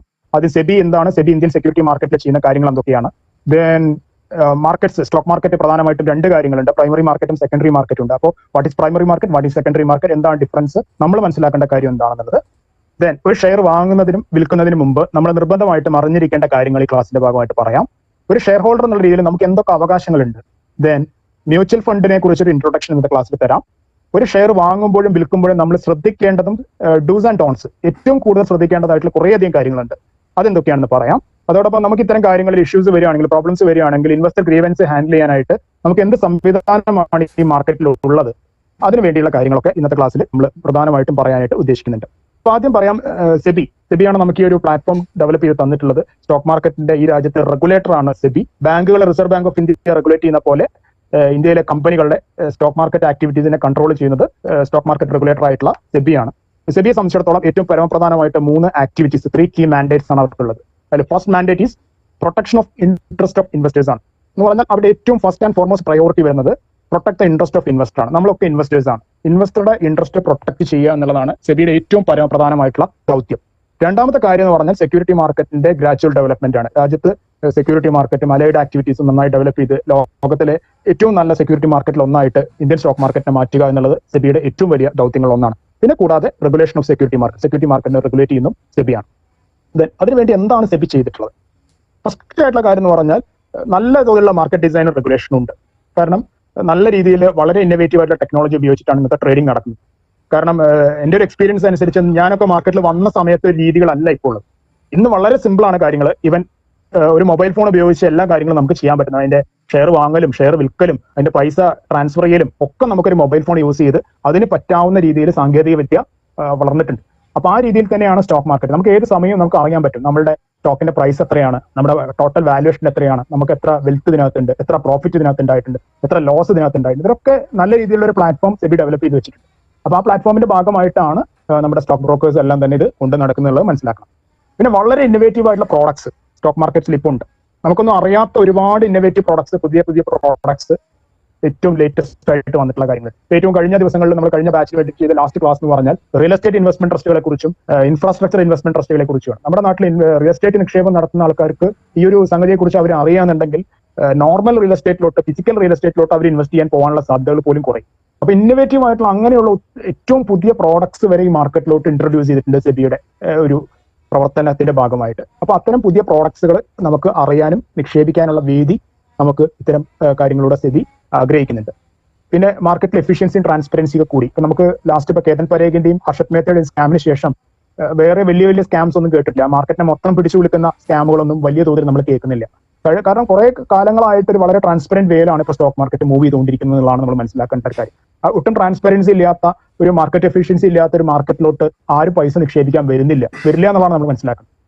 പക്ഷേ നമ്മുടെ സ്റ്റോക്ക് മാർക്കറ്റിലൂടെ ഏറ്റവും കൂടുതൽ പൈസ നിക്ഷേപിക്കുന്ന വിദേശ നിക്ഷേപകരാണ്. കോടിക്കണക്കിന് രൂപ അവിടുത്തെ പെൻഷൻ ഫണ്ട് മാനേജേഴ്സും അമേരിക്കയിലെയും ബ്രിട്ടനിലെയും അല്ലെങ്കിൽ വികസിത രാജ്യങ്ങളിലെയൊക്കെ പെൻഷൻ ഫണ്ടുകളൊക്കെ ഏറ്റവും കൂടുതൽ കൊണ്ടുവന്ന് ഇൻവെസ്റ്റ് ചെയ്യുന്നത് ഇന്ത്യൻ സ്റ്റോക്ക് മാർക്കറ്റിലാണ്. എന്താ റീസൺ എന്ന് ചോദിച്ചാൽ വളരെ ഏറ്റവും സിമ്പിൾ ആയിട്ട് പറയുന്നത് നല്ല ബെസ്റ്റ് റിട്ടേൺ കിട്ടാൻ സാധ്യതയുള്ള ഒരു എമർജിംഗ് മാർക്കറ്റാണ് നമ്മുടെ. അപ്പോൾ വളരെ ട്രാൻസ്പെറന്റ് ആയിട്ടും എഫിഷ്യന്റ് ആയിട്ടുള്ള ഒരു മാർക്കറ്റ് അവരുടെ മുമ്പിൽ വെക്കാനില്ല എന്നുണ്ടെങ്കിൽ, എപ്പോഴും പ്രശ്നങ്ങളുള്ള ഒരു മാർക്കറ്റ് ആണെങ്കിൽ, എപ്പോഴും തട്ടിപ്പും വെട്ടിപ്പും മാത്രം കേൾക്കുന്ന ഒരു മാർക്കറ്റ് ആണെങ്കിൽ ഇങ്ങനെയൊന്നും ഫോറിൻ ഫണ്ട് ഫ്ലോ വരില്ല. നമുക്ക് നമ്മുടെ ആളുകൾക്കുള്ള വിശ്വാസത്തെക്കാട്ടും കൂടുതൽ വിദേശികൾക്ക് നമ്മളുടെ സംവിധാനങ്ങളെ വിശ്വാസമാണെന്നുള്ളതാണ് ഇതിന്റെ മനസ്സിലാക്കേണ്ട കാര്യം. ഏറ്റവും കൂടുതൽ നമ്മുടെ മാർക്കറ്റോട്ട് വരുന്ന ഫണ്ട് ഇപ്പോഴും ഫോറിൻ ഫ്ലോ തന്നെയാണ്. FDI ആയിട്ടും FI ആയിട്ടുമാണ് നമ്മുടെ മാർക്കറ്റോട്ട് ഫണ്ട് വരുന്നതാണ്. വളരെ ട്രാൻസ്പെറന്റ് ആയിട്ടാണ് നമ്മുടെ മാർക്കറ്റിന്റെ ഓപ്പറേഷൻ എന്നുള്ളതാണ് നമ്മൾ മനസ്സിലാക്കുന്നത്. അപ്പൊ അതൊക്കെ സെബിയുടെ ഒരു ആക്ഷൻസിന്റെ ഭാഗമായിട്ടാണ് പറയുന്നത്. ഇനി ഇന്ത്യൻ സെക്യൂരിറ്റി മാർക്കറ്റിനെ നമുക്ക് ബേസിക്കലി അതിന്റെ ഒരു സ്ട്രക്ചർ ഘടന നോക്കിക്കഴിയാണ് സെബിയാണ് ടോപ്പിൽ നിൽക്കുന്നത്. സ്റ്റോക്ക് എക്സ്ചേഞ്ചുകളും ക്ലിയറിംഗ് കോർപ്പറേഷൻസും ഡെപ്പോസിറ്ററീസും കമ്പനീസും വരുന്നുണ്ട് അവരുടെ സെബിയുടെ താഴെയാണ്. സ്റ്റോക്ക് എക്സ്ചേഞ്ച് എന്ന് പറഞ്ഞു കഴിഞ്ഞാൽ ഷെയറുകൾ വാങ്ങാനും വിൽക്കാനുള്ള സംവിധാനമാണ് സ്റ്റോക്ക് എക്സ്ചേഞ്ച്. ക്ലിയറിംഗ് കോർപ്പറേഷൻസ് എന്ന് പറഞ്ഞു കഴിഞ്ഞാൽ നമ്മുടെ ഈ ഷെയർ വാങ്ങലും വിൽക്കലും സംബന്ധിച്ച കാര്യങ്ങളിൽ നമുക്ക് ഹെൽപ്പ് ചെയ്യുന്ന ആൾക്കാരാണ്. ഒരാൾ ഷെയർ വിൽക്കുമ്പോൾ വേറൊരാൾ ഷെയർ വാങ്ങുകയാണ് ഇതിനകത്ത് ചെയ്യുന്നത്. അപ്പൊ ഷെയർ വാങ്ങുന്ന ഒരു വ്യക്തി, ഷെയർ വിൽക്കുന്ന ഒരു വ്യക്തി എന്ന് പറയുന്ന 2 തരം ആൾക്കാരുണ്ട്. അപ്പൊ അവർക്ക് 2 പേർക്കുള്ള ഒബ്ലിഗേഷൻസ് കൃത്യമായിട്ട് ഷെയർ വിറ്റ വ്യക്തിക്ക് ഷെയർ വിറ്റ് കാശ് കിട്ടി എന്നുള്ളതും, ഷെയർ വാങ്ങിയ വ്യക്തിക്ക് ഷെയർ അയാൾ മുടക്കിയ പൈസയ്ക്ക് അനുസരിച്ച് ഷെയർ കിട്ടി എന്നുള്ളത് ഉറപ്പുവരുത്തുന്നത് ക്ലിയറിംഗ് കോർപ്പറേഷന്റെ ഉത്തരവാദിത്തം. അതിനുവേണ്ടി ക്ലിയറിംഗ് കോർപ്പറേഷൻസ് ഈ രാജ്യത്ത് പ്രവർത്തിക്കുന്നുണ്ട്. ഡെപ്പോസിറ്ററീസ്, ഇതെല്ലാം വളരെ ഡീറ്റെയിൽ ആയിട്ട് കൺസെപ്റ്റുകളെല്ലാം നമ്മൾ തുറന്നുള്ള ക്ലാസ്സുകളിൽ വളരെ ഡീറ്റെയിൽ ആയിട്ട് പറയും. അപ്പൊ അതുകൊണ്ടാണ് വളരെ പെട്ടെന്ന് പറഞ്ഞു പോകുന്നത്. ഡെപ്പോസിറ്ററീസ് എന്ന് പറഞ്ഞു കഴിഞ്ഞാൽ പണ്ടത്തെ പോലെ ഷെയറുകൾ ഫിസിക്കൽ രൂപത്തിൽ, ഷെയർ സർട്ടിഫിക്കറ്റ് രൂപത്തിലൊന്നും അല്ല ഇപ്പൊ ഇടപാട് നടക്കുന്നത്. ഇപ്പൊ ഫുള്ളി ഇലക്ട്രോണിക് ആണ്, ഓൺലൈൻ ആണ്. നമുക്ക് ഓൺലൈനായിട്ട് ഡെബിറ്റ് ചെയ്യാം, ഓൺലൈനായിട്ട് ക്രെഡിറ്റ് ചെയ്യാം. നമ്മുടെ ഡിമാറ്റ് അക്കൗണ്ടിലോട്ട് ഷെയർ ഓൺലൈനായിട്ട് നമുക്ക് കാണാൻ പറ്റും. ഓൺലൈനായിട്ട് അത് ക്രെഡിറ്റ് ചെയ്യപ്പെടുന്നുണ്ട്. ഷെയർ സെല് ചെയ്യുമ്പോൾ ഓൺലൈനായിട്ട് അത് ഡെബിറ്റ് ചെയ്ത് പോകുന്ന രീതിയാണ്. ഫിസിക്കൽ ആയിട്ടുള്ള ഒരു ഇടപാടും ഇപ്പൊ മാർക്കറ്റിൽ നടക്കുന്നില്ല എന്നുള്ളതാണ് മനസ്സിലാക്കേണ്ടത്. അത് എന്ത് വഴിയാണ് പോസിബിൾ ആണെന്ന് വെച്ച് കഴിഞ്ഞാൽ ഡെപ്പോസിറ്ററീസ് ഈ രാജ്യത്ത് പ്രവർത്തിക്കുന്നത് കൊണ്ടാണ്, ഈ രാജ്യത്തെ ഡെപ്പോസിറ്ററി ആക്ഷൻസ് കൊണ്ടാണ് അങ്ങനെ ഓൺലൈനായിട്ട് ഈ ഫെസിലിറ്റി നമുക്ക് ഉണ്ടായിട്ടുള്ളത്. ദെൻ കമ്പനികൾ, സ്വാഭാവികമായിട്ടും സെബിയുടെ അണ്ടറിൽ നിൽക്കുന്ന ഒരുപാട് കമ്പനീസ് ഉണ്ട്. സ്റ്റോക്ക് മാർക്കറ്റിന് ഫണ്ട് റേസ് ചെയ്തിട്ടുള്ള എല്ലാ കമ്പനികളും സെബിയുടെ അണ്ടറിൽ വരും. കാരണം സെബിയുടെ ഈ ആക്ട് പാലിച്ചേ അവർക്ക് ഫണ്ട് റേസിംഗ് ഇവിടെ പോസിബിൾ ആവുന്നുള്ളൂ. പിന്നെ സെബിയുടെ കീഴിൽ വരുന്ന ബ്രോക്കേഴ്സ്, അതുമായി ബന്ധപ്പെട്ട് വരുന്ന മറ്റ് ഇന്റർമീഡിയറീസ് ഒക്കെ തന്നെ സെബിയുടെ കീഴിലാണ് വരുന്നത്. അപ്പോൾ സെബിയാണ് ഇവരെല്ലാം മൊത്തം കൺട്രോൾ ചെയ്ത് റെഗുലേറ്റ് ചെയ്ത് കൊണ്ടു നടക്കുന്നതാണ് മനസ്സിലാക്കേണ്ട ഒരു കാര്യം. ഇനി എന്താണ് ഒരു വ്യക്തിക്ക് ഷെയർ മാർക്കറ്റിലോട്ട് വരുന്നതിന് മുമ്പ് വേണ്ട കാര്യം എന്ന് പറയുന്നതിന് മുമ്പ് എന്താണ് ഷെയർ എന്നുള്ള കൺസെപ്റ്റ് പറയാം. ഷെയർ എന്ന് പറഞ്ഞു കഴിഞ്ഞാൽ ഒരു കമ്പനിയുടെ ഉടമസ്ഥാവകാശമാണ്. ഉദാഹരണമായിട്ട് പറയുകയാണെങ്കിൽ ഇപ്പോൾ റിലയൻസ് എന്ന് പറയുന്ന സ്ഥാപനം, നമുക്ക് എല്ലാവർക്കും അറിയാം റിലയൻസിന്റെ ഓണർ മുകേഷ് അംബാനിയാണ്. മുകേഷ് അംബാനി എന്ന് പറയുന്ന ഈ ശതകോടീശ്വരൻ, ഇന്ത്യയിലെ ഏറ്റവും വലിയ കോടീശ്വരൻ, ഈ സ്ഥാപനം തുടങ്ങിയിട്ട് എത്രയോ വർഷങ്ങളായി, 19 വർഷത്തിന് മുകളിൽ പാരമ്പര്യമുള്ള ഒരു കമ്പനിയാണ്. അദ്ദേഹത്തിന്റെ പിതാവായിട്ടുള്ള ധീരുഭായ് അംബാനി ആരംഭിച്ചിട്ടുള്ള ഒരു എന്റർപ്രൈസ് ആണ് റിലയൻസ് എന്ന് പറയുന്ന സ്ഥാപനം. ഇന്ന് അത് മുകേഷ് അംബാനിയുടെ കീഴിൽ വരുന്ന ഒരു സ്ഥാപനമാണ്. മുകേഷ് അംബാനിയാണ് ആ കമ്പനിയുടെ സിംഹഭാഗം ഷെയറുകളും ഓൺ ചെയ്യുന്നത്. അതിന്റെ അർത്ഥം 50% ഷെയറുകൾ റിലയൻസ് ഇൻഡസ്ട്രീസിന്റെ ഹോൾഡ് ചെയ്യുന്നത് മുകേഷ് അംബാനിയാണ്. അപ്പൊ ബാക്കി 50% ആരാണ് ഹോൾഡ് ചെയ്യുന്നത്? നമ്മളെ പോലെയൊക്കെ ഉള്ള സാധാരണ നിക്ഷേപകർ തൊട്ട് വലിയ ഫോറിൻ ഫണ്ട്, മ്യൂച്വൽ ഫണ്ടുകളും ഇൻഷുറൻസ് സ്ഥാപനങ്ങളും ഫിനാൻഷ്യൽ ഇൻസ്റ്റിറ്റ്യൂഷൻസും FIIസും FDIസും ഒക്കെ തന്നെയാണ് ബാക്കി 50% ഹോൾഡ് ചെയ്യുന്നത്. അപ്പോ എങ്ങനെയാണ് മുകേഷ് അംബാനി ഇന്ത്യയിലെ ഏറ്റവും വലിയ കോടീശ്വരനാകുന്നത്? ഈ കമ്പനിയുടെ ഷെയറിന്റെ ഇപ്പോഴത്തെ മാർക്കറ്റ് പ്രൈസും അദ്ദേഹത്തിന്റെ കയ്യിലുള്ള റിലയൻസിന്റെ ഷെയറുകളും തമ്മിൽ ഗുണിച്ചാൽ കിട്ടുന്ന സംഖ്യ, ഇന്ത്യയിലുള്ള ഒരു വ്യക്തിക്കും അത്ര പണം അദ്ദേഹത്തിന്റെ ആ ഒരു എമൗണ്ട് ടാലിയുടെ അത്ര പോലും നമ്മൾ ആർക്കും എത്താൻ പറ്റുന്നില്ല. അതുകൊണ്ടാണ് ഇന്ത്യയിലെ മോസ്റ്റ് റിച്ചസ്റ്റ് പേഴ്സൺ ആയിട്ട് അദ്ദേഹത്തെ നമ്മൾ പരിഗണിക്കുന്നത്. നമുക്ക് ചിലപ്പോൾ റിലയൻസ് എന്ന് പറയുന്ന കമ്പനിയിൽ ഒരു ഷെയർ ഉണ്ടെങ്കിൽ പോലും നമ്മളും റിലയൻസിന്റെ ഉടമസ്ഥരിൽ ഒരാളാണ് എന്ന് നമുക്ക് പറയാൻ പറ്റും. അപ്പോൾ റിലയൻസ് ഭാവിയിൽ ഉണ്ടാക്കാവുന്ന എല്ലാ നേട്ടങ്ങളിലും, അതായത് കമ്പനിയുടെ ലാഭത്തിലും, കമ്പനിയുടെ ഡിവിഡൻഡിലും, കമ്പനിയുടെ ഷെയർ പ്രൈസിൽ ഉണ്ടാവുന്ന ഇൻക്രീസിലും ഒക്കെ നമുക്കും അത് അവകാശപ്പെടാനായിട്ട് പറ്റും എന്നുള്ളതാണ് മനസ്സിലാകുന്നത്. അപ്പൊ ആദ്യം ഈ കമ്പനി എന്ന് പറയുന്ന ഒരു ഘടനയെ എപ്പോഴും പഠിക്കണം, അത് എപ്പോഴും ഓർത്ത് വെക്കണം. എങ്ങനെയാണ് ഒരു കമ്പനി രൂപീകരിക്കുക? കുറച്ച് ആളുകൾ കൂടി ചേർന്ന്, കുറച്ച് പ്രൊമോട്ടേഴ്സ് കൂടി ചേർന്ന് ഒരു കമ്പനി രൂപീകരിക്കുകയാണ് ചെയ്യുക. ആ കമ്പനി ഒരു സ്റ്റാർട്ട് ചെയ്യും. അങ്ങനെ കമ്പനി സ്റ്റാർട്ട് ചെയ്ത് ആ കമ്പനി വളർച്ചയുടെ പടവുകൾ താണ്ടുന്ന സമയത്ത് ആ കമ്പനിയുടെ വളർച്ച ആവശ്യമായിട്ട് അവർക്ക് ഫണ്ട് ആവശ്യം ഉണ്ടാവും. അപ്പൊ കമ്പനി തുടങ്ങുമ്പോൾ ഉദാഹരണമായിട്ട് 4 പേര് ചേർന്ന് ഒരു കമ്പനി തുടങ്ങി വിചാരിക്കും. ആ 4 പേരും കൂടെ ചേർന്ന് ആ കമ്പനിയുടെ 100% ഷെയറുകൾ 4 ആയിട്ട് അവർ ഡിവൈഡ് ചെയ്തിട്ടുണ്ടാവും. 25% ഷെയർ ഇത് ABCD 4 ആൾക്കാണെന്ന് വിചാരിച്ചോളൂ. കമ്പനി ഒരു കുറച്ചു കാലം കഴിഞ്ഞപ്പോൾ കമ്പനിയുടെ ഷെയറുകൾ ഇഷ്യൂ ചെയ്യാനായിട്ട് തീരുമാനിച്ചു. പുതിയതായിട്ട് കുറച്ച് പുതിയ നിക്ഷേപകരെ കൊണ്ടുവരാനായിട്ട് അവർ തീരുമാനിച്ചു. കമ്പനിയുടെ വളർച്ചയ്ക്ക് ഫണ്ട് ആവശ്യമാണ് എന്ന് വിചാരിച്ചു. അപ്പൊ 100% ഷെയർ ഇപ്പൊ ആരുടെ കയ്യിലാണ് കിടക്കുന്നത്? എയുടെ കയ്യിലും, ബിയുടെ കയ്യിലും, സിയുടെ കയ്യിലും, ഡിയുടെ കയ്യിലും കൂടിയായിട്ടാണ്. അപ്പൊ ഇവര് 4 പേര് തീരുമാനിച്ചു, നമ്മൾ 25% ഉള്ള നമ്മൾ 4 പേരും ഓരോ ആളുകളും 5% വെച്ചിട്ട് പുതിയ നിക്ഷേപകർക്ക് കൊടുത്തിട്ട് അതിന്റെ ഫണ്ട് നമ്മൾക്ക് ഈ കമ്പനിക്ക് റേസ് ചെയ്യാനായിട്ട്, അല്ലെങ്കിൽ പുതിയ ഫണ്ട് റേസിംഗിന്റെ ഭാഗമായിട്ട് നമ്മൾ 5% ഷെയർ ഓഫ്ലോഡ് ചെയ്യണം അല്ലെങ്കിൽ ഒഴിവാക്കണം എന്ന് തീരുമാനിച്ചു. ഒരു 10 കൊല്ലം കഴിഞ്ഞിട്ട് അങ്ങനെ തീരുമാനം എടുത്ത് വിചാരിക്കുക. അപ്പൊ അങ്ങനെയാണെങ്കിൽ ഈ കമ്പനിയുടെ ഷെയർ അവർ ഇഷ്യൂ ചെയ്യാൻ പോകുന്ന സമയത്ത് ഈ 10 കൊല്ലത്തെ കമ്പനിയുടെ വളർച്ചയും കൂടെ അവർ ചോദിക്കും. സ്വാഭാവികമാണ്, കാരണം 10 കൊല്ലമായിട്ട് ഈ കമ്പനി വളർത്തിക്കൊണ്ടുവന്ന അവരാണ്. കമ്പനിയുടെ അടുത്ത വളർച്ചാ ഘട്ടത്തിലേക്കാണ് അവർക്ക് ഫണ്ട് ആവശ്യമായിട്ടുള്ളത്. അപ്പോൾ അവര് ആവശ്യപ്പെടുന്ന ഒരു കാര്യമായിരിക്കും, ഈ കമ്പനിയുടെ ഷെയറുകൾ ഞങ്ങൾ ഇഷ്യൂ ചെയ്യാനായിട്ട് പോവുകയാണ്. അപ്പൊ ആ കമ്പനിയുടെ ഷെയർ വാങ്ങണമെങ്കിൽ നിങ്ങൾക്ക് താല്പര്യമുള്ള ആൾക്കാർക്ക് വാങ്ങാം. ഇപ്പൊ കഴിഞ്ഞ മാസങ്ങളിൽ കല്യാൺ ജ്വല്ലേഴ്സ് എന്ന് പറഞ്ഞ ഈ നമ്മുടെ നാട്ടിലെ ഏറ്റവും പ്രധാനപ്പെട്ട ജ്വല്ലറി ഗ്രൂപ്പിന്റെ ഷെയർ ഇഷ്യൂ ചെയ്യുന്ന ഒരു സാഹചര്യം ഉണ്ടായി. ഒരു ഷെയർ അവർ കൊടുത്തത് 86 രൂപ 87 രൂപയ്ക്കാണ് ആ ഷെയർ കൊടുത്തത്. അൺഫോർച്ചുനേറ്റ്ലി ആ ഷെയർ ഇപ്പോൾ ട്രേഡ് ചെയ്യുന്നത് 60 രൂപയുടെ താഴെയാണ്. എന്ന് പറഞ്ഞു കഴിഞ്ഞാൽ 60 രൂപയുടെ താഴെ ആണ് ഇപ്പോൾ. അതിപ്പോ അതിനകത്ത് അന്ന് ഇൻവെസ്റ്റ് ചെയ്ത ആൾക്കാർ സംബന്ധിച്ചിടത്തോളം 10-30% ഉണ്ടായിട്ടുണ്ടാവുക. അപ്പൊ ഒരു 86-87 രൂപയ്ക്കാണ് കല്യാൺ ഗ്രൂപ്പ് ആ കമ്പനിയുടെ ഷെയർ, ഇത്രയും കാലമായിട്ട് പ്രവർത്തിച്ചിരുന്ന കമ്പനി അവരുടെ ഷെയർ ആദ്യമായിട്ട് ഇൻവെസ്റ്റേഴ്സിന് കൊടുത്തിട്ടാവുക. അപ്പോൾ ആദ്യമായിട്ട് ആ കമ്പനിയുടെ ഷെയർ വാങ്ങുന്ന വ്യക്തിക്ക് എന്തൊക്കെയുള്ള അധികാരം ഉണ്ടായിരിക്കും? ആ കമ്പനിയുടെ തുടർന്നുള്ള ലാഭത്തിലും നേട്ടങ്ങളിലും നഷ്ടങ്ങളിലും ഒക്കെ ഒരേപോലെ ഉത്തരവാദിത്വം അനുഭവിക്കാനുള്ള യോഗമാർക്കുള്ളതാണ് ആ കമ്പനിയുടെ ഷെയർ ഹോൾഡർക്ക് ഉണ്ടായിരിക്കും. അപ്പൊ എന്തൊക്കെയാണ് അദ്ദേഹത്തിനുള്ള നേട്ടങ്ങൾ? ഒന്ന്, കമ്പനിയുടെ ഷെയർ പ്രൈസ് അദ്ദേഹം വാങ്ങിയ വിലയുടെ മുകളിൽ പോകുന്നിടത്തോളം ഒക്കെ, ഉദാഹരണമായിട്ട് അദ്ദേഹം ആ കമ്പനിയുടെ ഷെയർ 50 രൂപയ്ക്കാണ് വാങ്ങി വിചാരിക്കുക, 1000 ഷെയർ അദ്ദേഹം വാങ്ങി വിചാരിക്കുക. ആ കമ്പനിയുടെ ഷെയർ കുറച്ച് കാലങ്ങൾക്ക് ശേഷം 100 രൂപയായിട്ട് വർദ്ധിച്ചു. അങ്ങനെയാണെങ്കിൽ അദ്ദേഹത്തിന്റെ ഷെയറിന്റെ പ്രൈസ് എന്ന് പറഞ്ഞാൽ 50-ൽ 100 ആകുമ്പോൾ സ്വാഭാവികമായിട്ട് 50 രൂപയുടെ നേട്ടം അദ്ദേഹത്തിന്റെ ഓരോ ഷെയറിനുണ്ടായിട്ടുണ്ടാവും. അപ്പൊ 1000 ഷെയറുകൾക്ക് ഇതേപോലെ 50 രൂപയുടെ നേട്ടം ഉണ്ടായി കഴിഞ്ഞാൽ അദ്ദേഹത്തിന് 50,000 രൂപ ലാഭം ഉണ്ടാവും. മറിച്ച് അദ്ദേഹം ഷെയർ വാങ്ങിയ ശേഷം മാർക്കറ്റിൽ ആ ഷെയറിന്റെ പ്രൈസ് താഴോട്ട് വന്നാൽ അദ്ദേഹത്തിന് അതുപോലെ നഷ്ടം ഉണ്ടാവും. ഇനി കാലങ്ങളോളം നമുക്ക് ആ ഷെയർ ഹോൾഡ് ചെയ്യണമെങ്കിൽ ഹോൾഡ് ചെയ്യാം, കയ്യിൽ വെച്ചുകൊണ്ടിരിക്കാം. അപ്പൊ എന്താണ് അതുകൊണ്ടുള്ള നേട്ടം? നമുക്ക് എന്താ അതുകൊണ്ടുള്ള നേട്ടം എന്ന് മനസ്സിലാക്കേണ്ടത്, അതിനകത്ത് കമ്പനി ലാഭവിഹിതം പ്രഖ്യാപിക്കും. എന്ന് പറഞ്ഞാൽ കമ്പനിയുടെ പ്രവർത്തന ഫലത്തിന്റെ അടിസ്ഥാനത്തിൽ കമ്പനി ഉണ്ടാക്കുന്ന ലാഭത്തിന്റെ ഒരു പങ്ക് ആർക്ക് കൊടുക്കും? ഈ പറയുന്ന ഇതിനകത്ത് ഇൻവെസ്റ്റ് ചെയ്തിട്ടുള്ള ഷെയർ ഹോൾഡേഴ്സിന് അർഹതയുള്ളതാണ്. ആ ലാഭവിഹിതത്തിന് നമുക്ക് അർഹത ഉണ്ടായിരിക്കും, 1000 ഷെയറുള്ള നമുക്കും അർഹത ഉണ്ടായിരിക്കും. അപ്പൊ അതാണ് മനസ്സിലാക്കേണ്ടത്. ഇതാണ് ആ കൺസെപ്റ്റ്. വളരെ ബേസിക് ആയിട്ടുള്ള കൺസെപ്റ്റ് ആണ്.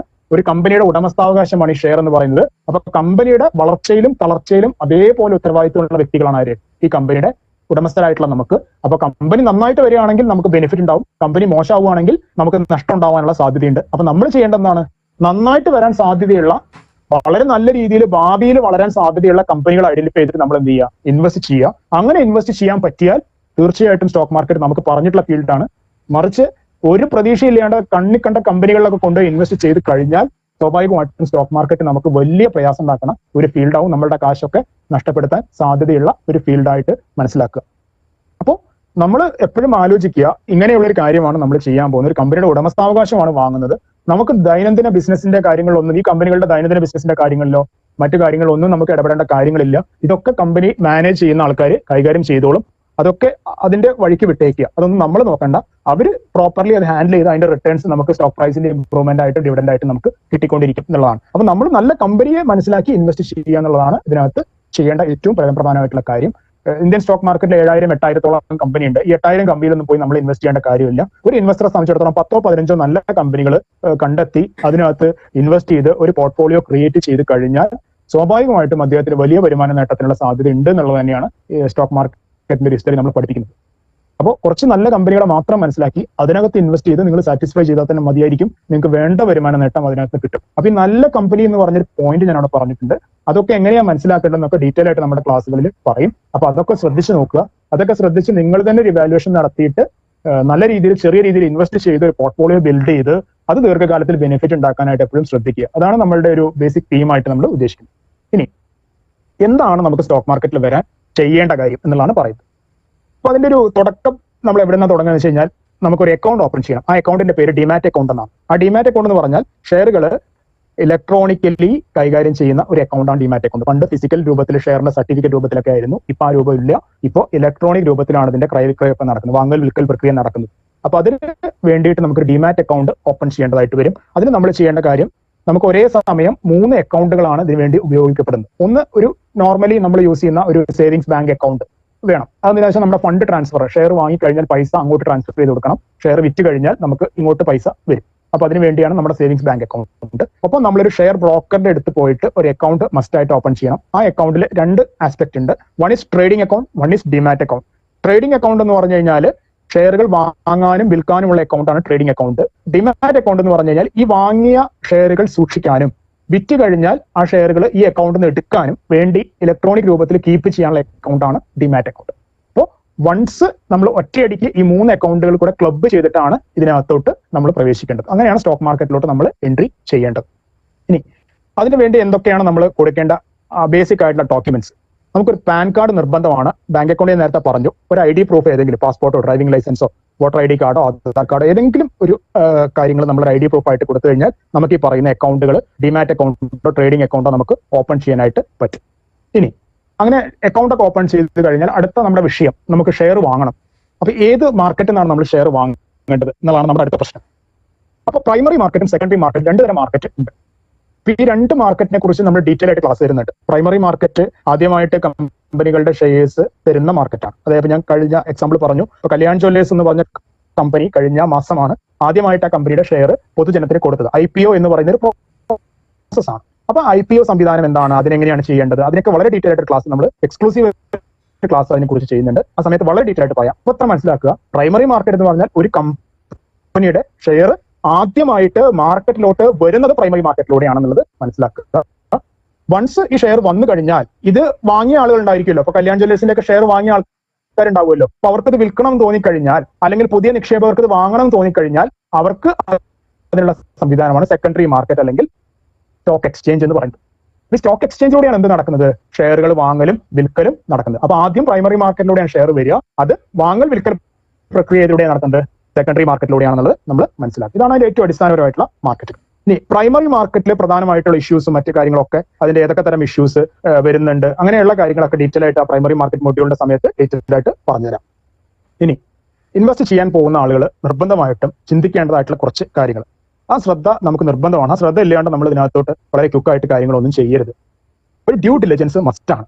എന്താണ് ആദ്യം പറയുന്ന കാര്യം എന്ന് വെച്ച് കഴിഞ്ഞാൽ, ഒരു പ്രോപ്പർ അനാലിസിസ് ഇല്ലാണ്ട്, ഒരു കൃത്യമായ ധാരണ ഇല്ലാണ്ട്, നമ്മൾ എന്താ ചെയ്തുകൊണ്ടിരിക്കുന്നുള്ളത് ഒരു ധാരണ ഇല്ലാണ്ട് നമ്മൾ ഒരിക്കലും ഈ സ്റ്റോക്ക് മാർക്കറ്റിലോട്ട് എൻട്രി ചെയ്യരുത്. അതായത് നമ്മളൊരു ട്രേഡോ ഒരു ഇൻവെസ്റ്റ്മെന്റോ നടത്തുകയാണെങ്കിൽ, ഞാൻ നടത്താൻ പോകുന്ന ഒരു ട്രേഡാണ്, ഞാൻ നടത്താൻ പോകുന്ന ഒരു ഇൻവെസ്റ്റ്മെന്റ് ആണ്, ഇത്ര ക്യാപിറ്റൽ ഞാൻ അതിന് അലോട്ട് ചെയ്തിട്ടുണ്ട്, ഇത്ര പ്രോഫിറ്റ് ഞാൻ എക്സ്പെക്ട് ചെയ്യുന്നുണ്ട്, ഇത്ര ലോസ് വരെ ഞാൻ വന്നു കഴിഞ്ഞാൽ ഞാൻ ഈ ട്രേഡിന് പിന്മാറും, അല്ലെങ്കിൽ ഞാൻ ഇൻവെസ്റ്റ്മെന്റിന് പിന്മാറും. ഇത് എത്രത്തോളം സൗണ്ട് ആണ് ഈ ഇൻവെസ്റ്റ്മെന്റ്, എന്തുകൊണ്ട് ഞാൻ ഇത് തന്നെ ഇൻവെസ്റ്റ് ചെയ്യുന്നു, മറ്റുള്ളതൊക്കെ അവോയ്ഡ് ചെയ്യുന്നു, ഇതിനൊക്കെ വ്യക്തമായിട്ടൊരു കാരണം നമ്മളുടെ മൈൻഡിൽ ഉണ്ടാവും. അതൊരു പ്രോപ്പർ അനാലിസിസ് ആണ് അങ്ങനെ ചെയ്യുന്ന ഒരു വ്യക്തിയാണെങ്കിൽ. മറിച്ച് ആരോ ചെയ്യുന്നത് കണ്ട്, ആരോ വാങ്ങുന്നത് കണ്ട് ഞാനും കയറി വാങ്ങി, അതിപ്പോ അങ്ങനെയായി, ഇതിപ്പോ ഇങ്ങനെയായി, അവിടുന്ന് വരെ ടിപ്പ് കേട്ടു, ഞാനത് കയറി ചെയ്തു, അവസാനം ഇങ്ങനെയായി എന്ന് പറഞ്ഞ് വിലപിച്ച് നടക്കുന്നതിൽ ഒരർത്ഥമില്ല. നമുക്കാണ് കൺവിക്ഷൻ വേണ്ടത്. What is actually we are doing, ഇത് നമ്മൾ ക്ലിയർലി ഒരു ഐഡിയയോട് കൂടി മാത്രമേ ഇത് ചെയ്യാവൂ. അങ്ങനെ ചെയ്യാത്ത ഒരു വ്യക്തി ഒരു റോഡിലൂടെ കണ്ണും കെട്ടി ഒരു വാഹനം ഓടിച്ചാലുള്ള അവസ്ഥ എന്താണോ അതേ അവസ്ഥയിലോട്ട് പോകും. സാർ, ഞാൻ Anilkumar from Nilambur government college. പറയൂ സാർ. നമ്മുടെ അക്കൗണ്ട് ബേസിക് അക്കൗണ്ടിലേക്ക് കൺവേർട്ട് ചെയ്യാൻ പറ്റുമോ? ഹോൾഡിംഗ് എത്ര വരുന്നുണ്ട് സാർ? ഹോൾഡിംഗ് അല്ല, ഞാൻ ജസ്റ്റ് ഓപ്പൺ ചെയ്തിട്ടേ ഉള്ളൂ. അപ്ലിക്കേഷൻ കൊടുത്തു ജിയോജിത്തില്. അത് റിക്വസ്റ്റ് കൊടുത്താൽ മതി സാർ. അത് റിക്വസ്റ്റ് കൊടുത്തിട്ട് BSBA, ഓക്കെ, അത് ഒരിക്കൽ കൂടെ റിക്വസ്റ്റ് കൊടുക്കുക. ഈ ഡിമാറ്റ് അക്കൗണ്ട് BSBA അക്കൗണ്ട് ആയിട്ട് കൺവേർട്ട് ചെയ്തിട്ടെന്ന് പറഞ്ഞിട്ട് സാർ ഒരു റിക്വസ്റ്റ് കൊടുത്താൽ മതി. ആ BSBA ആയിട്ട് അവർ കൺവേർട്ട് ചെയ്തിരും. സാർ ശ്രദ്ധിക്കേണ്ട കാര്യം, സാറിന്റെ ഹോൾഡിംഗ് 2 ലക്ഷം രൂപ എന്ന് കവർ ചെയ്യുന്നോ അന്ന് ഈ BSBA ഫെസിലിറ്റി സാറിന് മിസ്സാവും. അത് നോർമൽ ഡിമാറ്റ് രൂപത്തിലോട്ട് മാറും എന്നുള്ളത് മനസ്സിലാക്കും. അവർ ഓപ്പൺ ചെയ്തപ്പോൾ അതൊന്നും പറഞ്ഞിരുന്നില്ല. ഞാൻ അവരോട് ചോദിച്ചിരുന്നു അങ്ങനെ ഒരു സംവിധാനം ഉണ്ടോ എന്നുള്ളത്, ശ്രദ്ധിച്ചില്ല. അവര് പറയാത്തതിന്റെ കാരണം എന്ന് പറഞ്ഞാൽ അവർക്ക് കുറഞ്ഞ MC ചാർജ് കിട്ടും. അപ്പൊ ഇങ്ങനെയുള്ള കാര്യങ്ങൾ ഇൻവെസ്റ്റേഴ്സിനോട് ഒരിക്കലും ബ്രോക്കേഴ്സ് പറയില്ല. അപ്പൊ അതുകൊണ്ടാണ് നമ്മുടെ ക്ലാസ്സുകളിൽ ഓരോ ഇൻവെസ്റ്ററുടെ അവകാശമാണ്. അതിനുവേണ്ടിയാണ് യെസ്, അത് നമുക്ക് വേണ്ടിയാണ് സെബി ഇങ്ങനെ തുടങ്ങിയിട്ടുള്ളത്, നമ്മളെപ്പോലുള്ള സാധാരണ നിക്ഷേപകർക്ക് വേണ്ടിയിട്ടാണ്. അപ്പൊ നമുക്കത് ഉപയോഗപ്പെടുത്താം. Okay, thank you sir. Okay sir, നമസ്കാരം. എന്റെ പേര് പ്രതീഷ് ആണ്. സാറ് നമ്മുടെ അനാലിസിസിലൂടെ കമ്പനികളെ സെലക്ട് ചെയ്യണമെന്ന് പറഞ്ഞല്ലോ. അപ്പൊ നമ്മൾ ഈ 8000 കമ്പനികളിൽ നിന്ന് നമുക്കൊരു 20 കമ്പനികൾ ഒരു ആദ്യത്തെ ഒരു സ്റ്റാർട്ടിംഗ് പോയിന്റ് ആയിട്ട് നമുക്ക് എങ്ങനെയാണ് അത് തുടങ്ങുക? ഈ അനാലിസിസ് എങ്ങനെയാണ് നമുക്കൊരു 20-25 കമ്പനികൾ നമുക്ക് ആദ്യം ഒരു പോർട്ട്ഫോളിയോ ഉൾപ്പെടുത്തിയിട്ട് പിന്നെ അത് കുറച്ച് എക്സ്ക്ലൂഡ് ചെയ്യാനുള്ള ഒരു പോസിബിലിറ്റി എങ്ങനെയാണ് നമ്മൾ തുടങ്ങേണ്ടത്? സാർ ചെയ്യേണ്ട കാര്യം എന്ന് പറഞ്ഞാൽ, ഈ 8000 കമ്പനികൾ നമുക്ക് ഇൻവെസ്റ്റബിൾ അല്ല. അപ്പോൾ സാറിന് എപ്പോഴും പോസിബിൾ ആയിട്ട് സാറിന് ഇനി വരുന്ന ഒരു ഡെവലപ്മെന്റ് ഉണ്ടാവാൻ സാധ്യതയുള്ള 4, 5, 6 സെക്ടറുകൾ സാർ ഫിക്സ് ചെയ്യുക. ഈ 5, 6 സെക്ടറിൽ ലീഡിംഗ് ആയിട്ട് അല്ലെങ്കിൽ പ്രോമിനന്റ് ആയിട്ടുള്ള കുറച്ച് കമ്പനികളുടെ ബേസ് ചെയ്തിട്ട് ഒരു 50 അല്ലെങ്കിൽ ഒരു 100 കമ്പനികളുടെ ഒരു ബേസിക് ലിസ്റ്റ് സാർ അതിൽ നിന്ന് തയ്യാറാക്കുക. അതിൽ തന്നെ ഏറ്റവും ബെസ്റ്റ് ആയിട്ടുള്ള കമ്പനികൾ പല ക്രൈറ്റീരിയാസ് ഉണ്ട്. അപ്പൊ നമ്മുടെ ക്ലാസ്സുകൾ നമ്മൾ പറയും, ഒരു കമ്പനി ഐഡന്റിഫൈ ചെയ്യുമ്പോൾ നമ്മൾ ശ്രദ്ധിക്കേണ്ട കുറെ ക്രൈറ്റീരിയാസ് ഉണ്ട്. ആ ക്രൈറ്റീരിയാസ് അനുസരിച്ച് കട്ട് ഡൗൺ ചെയ്ത് കൊണ്ടുവന്ന് ഏറ്റവും കോർ ആയിട്ടുള്ള, ഏറ്റവും ബെസ്റ്റ് ആയിട്ടുള്ള, ഏറ്റവും നന്നായിട്ടുള്ള 5, 6 സെക്ടേഴ്സിലെ ഏറ്റവും പ്രോമിനന്റ് ആയിട്ടുള്ള 1, 2 കമ്പനികളായിട്ട് നമ്മുടെ ഇൻവെസ്റ്റ്മെന്റ് കൊണ്ടുവന്ന് 10, 12 കമ്പനികളായിട്ട് നമ്മുടെ ഇൻവെസ്റ്റ്മെന്റ്സിനെ നമ്മൾ ഏറ്റവും ബെസ്റ്റിലേക്ക് കൊണ്ടുവരിക. അതിനകത്തോട്ട് നമ്മൾ കണ്ടിന്യൂസ് ആയിട്ട് നമ്മളെ ക്യാപിറ്റൽ ഇൻവെസ്റ്റ് ചെയ്തുകൊണ്ടിരിക്കുക. അങ്ങനെ ഒരു പോർട്ട്ഫോളിയോ ഡെവലപ്പ് ചെയ്യുക. അങ്ങനെയാണെങ്കിൽ സ്വാഭാവികമായിട്ടും നമുക്ക് വലിയ തിരിച്ചടി പറ്റില്ല. ഇല്ലെങ്കിൽ നമ്മൾ കണ്ണു മടച്ച് ചില കമ്പനിയിൽ കയറുമ്പോൾ ചാടി കയറി അങ്ങ് വീഴും. അത് കഴിഞ്ഞ് അതങ്ങോട്ട് താഴുമ്പോഴേക്ക് നമ്മൾ പേടിച്ച് അത് വിറ്റ് പോകും. കുറച്ച് കഴിയുമ്പോൾ കമ്പനി തിരിച്ച് കയറി പോയിട്ടുണ്ടാവും. ഈ കമ്പനികൾക്കൊക്കെ ഒരു റൂട്ട് ഉണ്ട്, ഒരു കയറ്റം വരെ ഇറക്കം ഒക്കെ ഉണ്ട്. ആ ഒരു പേസിലോട്ട് നമ്മൾ അങ്ങോട്ട് ചാടി വീഴേണ്ട കാര്യമില്ല. നല്ല കമ്പനി ആണെങ്കിൽ നമുക്ക് യാതൊരു പേടിയും പേടിക്കേണ്ട, ദീർഘകാലം ഹോൾഡ് ചെയ്യാൻ പറ്റും. അങ്ങനെ ഹോൾഡ് ചെയ്താണ് ഇതിനകത്ത് ഗെയിൻ ഉണ്ടാക്കേണ്ടതെന്നാണ് നമ്മൾ മനസ്സിലാക്കേണ്ടത്. അങ്ങനെ ഒരു പോർട്ട്ഫോളിയോ ക്രിയേഷൻ നമ്മൾ ശ്രദ്ധിക്കേണ്ടത്. സാർ, ഡെറ്റും ഇക്വിറ്റി തമ്മിലുള്ള ഒന്ന് വിശദീകരിക്കാവോ? ഡെപ്റ്റ് എന്ന് പറഞ്ഞാൽ ബേസിക്കലി കടപ്പത്രമാണ്. ഡെപ്റ്റിന് കിട്ടാവുന്ന റിട്ടേൺ എന്ന് പറഞ്ഞാൽ ഇൻട്രസ്റ്റ് ആണ്. ഒരു ഫിക്സഡ് ഇൻകം ആണ് ഡെപ്റ്റിന് കിട്ടുന്ന ഇൻട്രസ്റ്റ്. ഫോർ എക്സാമ്പിൾ, ഒരു കടപ്പത്രം വാങ്ങിക്കഴിഞ്ഞാൽ നമുക്ക് എന്ത് കിട്ടുമെന്ന് ചോദിച്ചു കഴിഞ്ഞാൽ ആ കടപ്പത്രത്തിന് മുകളിൽ ഇൻട്രസ്റ്റ് കിട്ടും. അതിനകത്ത് നമുക്കൊരു ഇക്വിറ്റിയെ പോലെ ഷെയർ പ്രൈസ് അങ്ങോട്ട് കയറുക, ഷെയർ പ്രൈസ് ഇങ്ങോട്ട് താഴുക എന്നുള്ള ഒരു പ്രശ്നം കാര്യമായിട്ട് ഡെപ്റ്റിന് ഉണ്ടാവില്ല. അപ്പൊ ആ ഒരു കടബാധ്യത, നമ്മളുമായിട്ട് ഒരു കടബാധ്യതയുള്ള സ്ഥാപനം നമുക്ക് പലിശ തന്നുകൊണ്ടിരിക്കും. ഇക്വിറ്റിയിൽ അങ്ങനെയില്ല. ഇക്വിറ്റി എന്ന് പറഞ്ഞു കഴിഞ്ഞാൽ നമ്മുടെ ഓണറാണ്, ആ കമ്പനിയുടെ ഉടമസ്ഥനാണ്. ആ കമ്പനിക്ക് ലാഭം ഉണ്ടെങ്കിൽ നമുക്ക് തന്നാൽ മതി, നിർബന്ധമൊന്നുമില്ല. ലാഭം കമ്പനിക്ക് തരാൻ ലാഭമില്ല എന്നുണ്ടെങ്കിൽ നമുക്ക് ലാഭവിഹിതം തന്നോളന്നില്ല. കമ്പനിയുടെ പെർഫോമൻസ് ഇംപ്രൂവൈസ് ചെയ്യുകയാണെങ്കിൽ അതിന്റെ ഷെയർ പ്രൈസ് കയറി വരും. കമ്പനിയുടെ പെർഫോമൻസ് വീക്ക് ആണെങ്കിൽ അതിന്റെ ഷെയർ പ്രൈസ് താഴോട്ട് വരും. അപ്പൊ അങ്ങനെ വരികയാണെങ്കിൽ കമ്പനിയുടെ പെർഫോമൻസ് ബേസ് ചെയ്തിട്ടുണ്ടാവുന്ന ഷെയർ പ്രൈസ് അപ്സും ഡൗൺസും ആണ് ഇക്വിറ്റി ഷെയർ ഹോൾഡർക്ക് ഉണ്ടാവുക.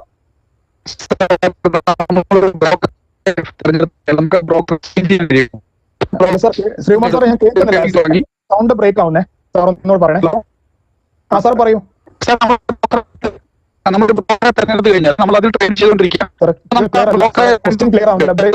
സൗണ്ട് ബ്രേക്ക് ആവുന്നേ. Hello sound break. സാർ ആ പറയൂ. കഴിയുമ്പോ കേൾക്കുന്നുണ്ട്.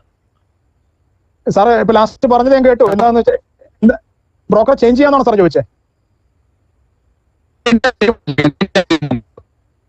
ക്ഷമിക്കണം സാറേ, എന്നെ കേൾക്കുന്നില്ല ബ്രോക്കർ. ഓക്കെ, അടുത്ത സാറ് പിന്നീട് എപ്പോഴും ചോദിക്കുക, അല്ലെങ്കിൽ വാട്സാപ്പിൽ ഞാൻ ചേട്ടൻ പറയാം. ഓക്കെ, NRIസിന് യാതൊരു പ്രയാസമില്ല. NRIസിന് ഡിമാറ്റ് അക്കൗണ്ട് ഓപ്പൺ ചെയ്യാം. അത് PIS സ്റ്റാറ്റസിലോ നോൺ PIS സ്റ്റാറ്റസിലോ ഉള്ള ഒരു ഡിമാറ്റ് അക്കൗണ്ട് യൂസ് ചെയ്യേണ്ടി വരും.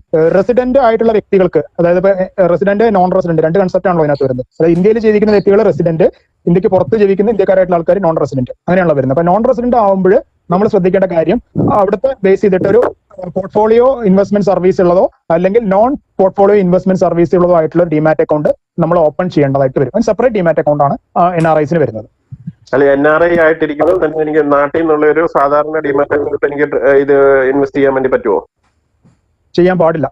നിയമപരമായിട്ട് വിരുദ്ധമാണ്, നിയമപരമായിട്ട് തെറ്റാണ്, അത് ചെയ്യരുത്. അപ്പം നമ്മളിപ്പം ചെയ്യേണ്ടത്, എനിക്ക് ഓൾറെഡി ഒരു ഡിമാറ്റ് അക്കൗണ്ട് ഉണ്ട്. അപ്പം അത് NRI സ്റ്റാറ്റസിലോട്ട് മാറ്റണമെന്നുണ്ടെങ്കിൽ അത് ബ്രോക്കറുമായിട്ട് സംസാരിച്ചാൽ മതിയോ? ബ്രോക്കറുമായിട്ട് സംസാരിക്കുക, അല്ലെങ്കിൽ സാറിന്റെ നിലവിലുള്ള ഡിമാറ്റ് അക്കൗണ്ട്, നാട്ടിലെ ഡിമാറ്റ് അക്കൗണ്ട് ഉണ്ടല്ലോ, ആ നാട്ടിലെ ഡിമാറ്റ് അക്കൗണ്ട് സാറ് വിദേശത്തോട്ട് പോകുന്ന സമയത്ത് ആ നാട്ടിലുള്ള ഡിമാറ്റ് അക്കൗണ്ടിൽ പിന്നീട് ട്രാൻസാക്ഷൻസ് നടത്തരുത്. അത് അവിടെ തന്നെ നിർത്തുക, ഒരു കുഴപ്പമില്ല. അല്ലെങ്കിൽ NRI ആയിട്ട് മാറുമ്പോൾ നമ്മൾ എന്ത് ചെയ്യണമെന്ന് വെച്ച് കഴിഞ്ഞാൽ, അവിടെ NRI ആയി മാറുന്ന സമയത്ത് അവിടെ ഒരു സെപ്പറേറ്റ് ഡിമാറ്റ് അക്കൗണ്ട് കൊണ്ടുവരിക. ഇപ്പൊ എന്താ വെച്ചാൽ നമ്മുടെ നാട്ടിലെ ആൾക്കാരെന്ന് പറഞ്ഞു കഴിഞ്ഞാൽ ഒരു 2 വർഷം അവിടെ ജോലി ചെയ്തിട്ട് ഇടയ്ക്ക് നാട്ടിൽ ലീവിന് വരും, വീണ്ടും അങ്ങോട്ട് പോകുന്നു. അങ്ങനെ കുറച്ചു കാലമൊക്കെ ജോലി ചെയ്ത പ്രവാസ ജീവിതം കഴിഞ്ഞ് നാട്ടിൽ സ്ഥിരമായിട്ട് സെറ്റ് ചെയ്യുന്ന രീതിയാണ് മലയാളികളിൽ പൊതുവെ കാണാറുള്ള ഒരു കാര്യം. അപ്പൊ എന്താ വെച്ചാൽ നമ്മൾ ഓരോ തവണ പോകുമ്പോഴും ഡിമാറ്റ് അക്കൗണ്ട് അങ്ങോട്ട് മാറ്റുക, പിന്നെ അവിടെ ഇങ്ങോട്ട് വരുമ്പോൾ ഇങ്ങോട്ട് മാറ്റുക, അങ്ങനെ ഇത് ചെയ്യേണ്ടതില്ല. നമ്മൾ ഇവിടെ ട്രാൻസാക്ട് ചെയ്യുന്ന അക്കൗണ്ട് നാട്ടിലെ റെസിഡൻഷ്യൽ സ്റ്റാറ്റസ് ഉള്ള സമയത്ത് മാത്രം ഇടപാട് നടത്തുക. അത് പുട്ട് ഓൺ ഹോൾഡ് ചെയ്യുക. വിദേശത്തോട്ട് പോയി NRI സ്റ്റാറ്റസിലോട്ട് മാറിക്കഴിഞ്ഞാൽ ഒരു കാരണവശാലും റെസിഡന്റ് ഡിമാറ്റ് അക്കൗണ്ടിലോട്ട് ഷെയർ പർച്ചേസോ ഷെയർ സെല്ലിങ്ങോ മറ്റു കാര്യങ്ങളോ ചെയ്യരുത്. അങ്ങനെ ചെയ്താൽ പ്രോബ്ലം വരില്ല. Mutual fund. ഓക്കെ, ഹലോ, കേൾക്കുന്നുണ്ട്. ആരാണ് ആ പേര് പറഞ്ഞു പറയുകയാണെങ്കിൽ ആ ചോദ്യം വളരെ ക്ലിയർ ആയിട്ട്. ഡേവിസ് ആന്റണി സാർ പറയൂ. പറയൂ sir. Hello Davis Antony sir പറയൂ, ചോദ്യം പെട്ടെന്ന് പറയൂ.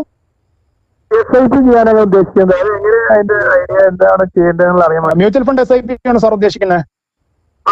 അതെ.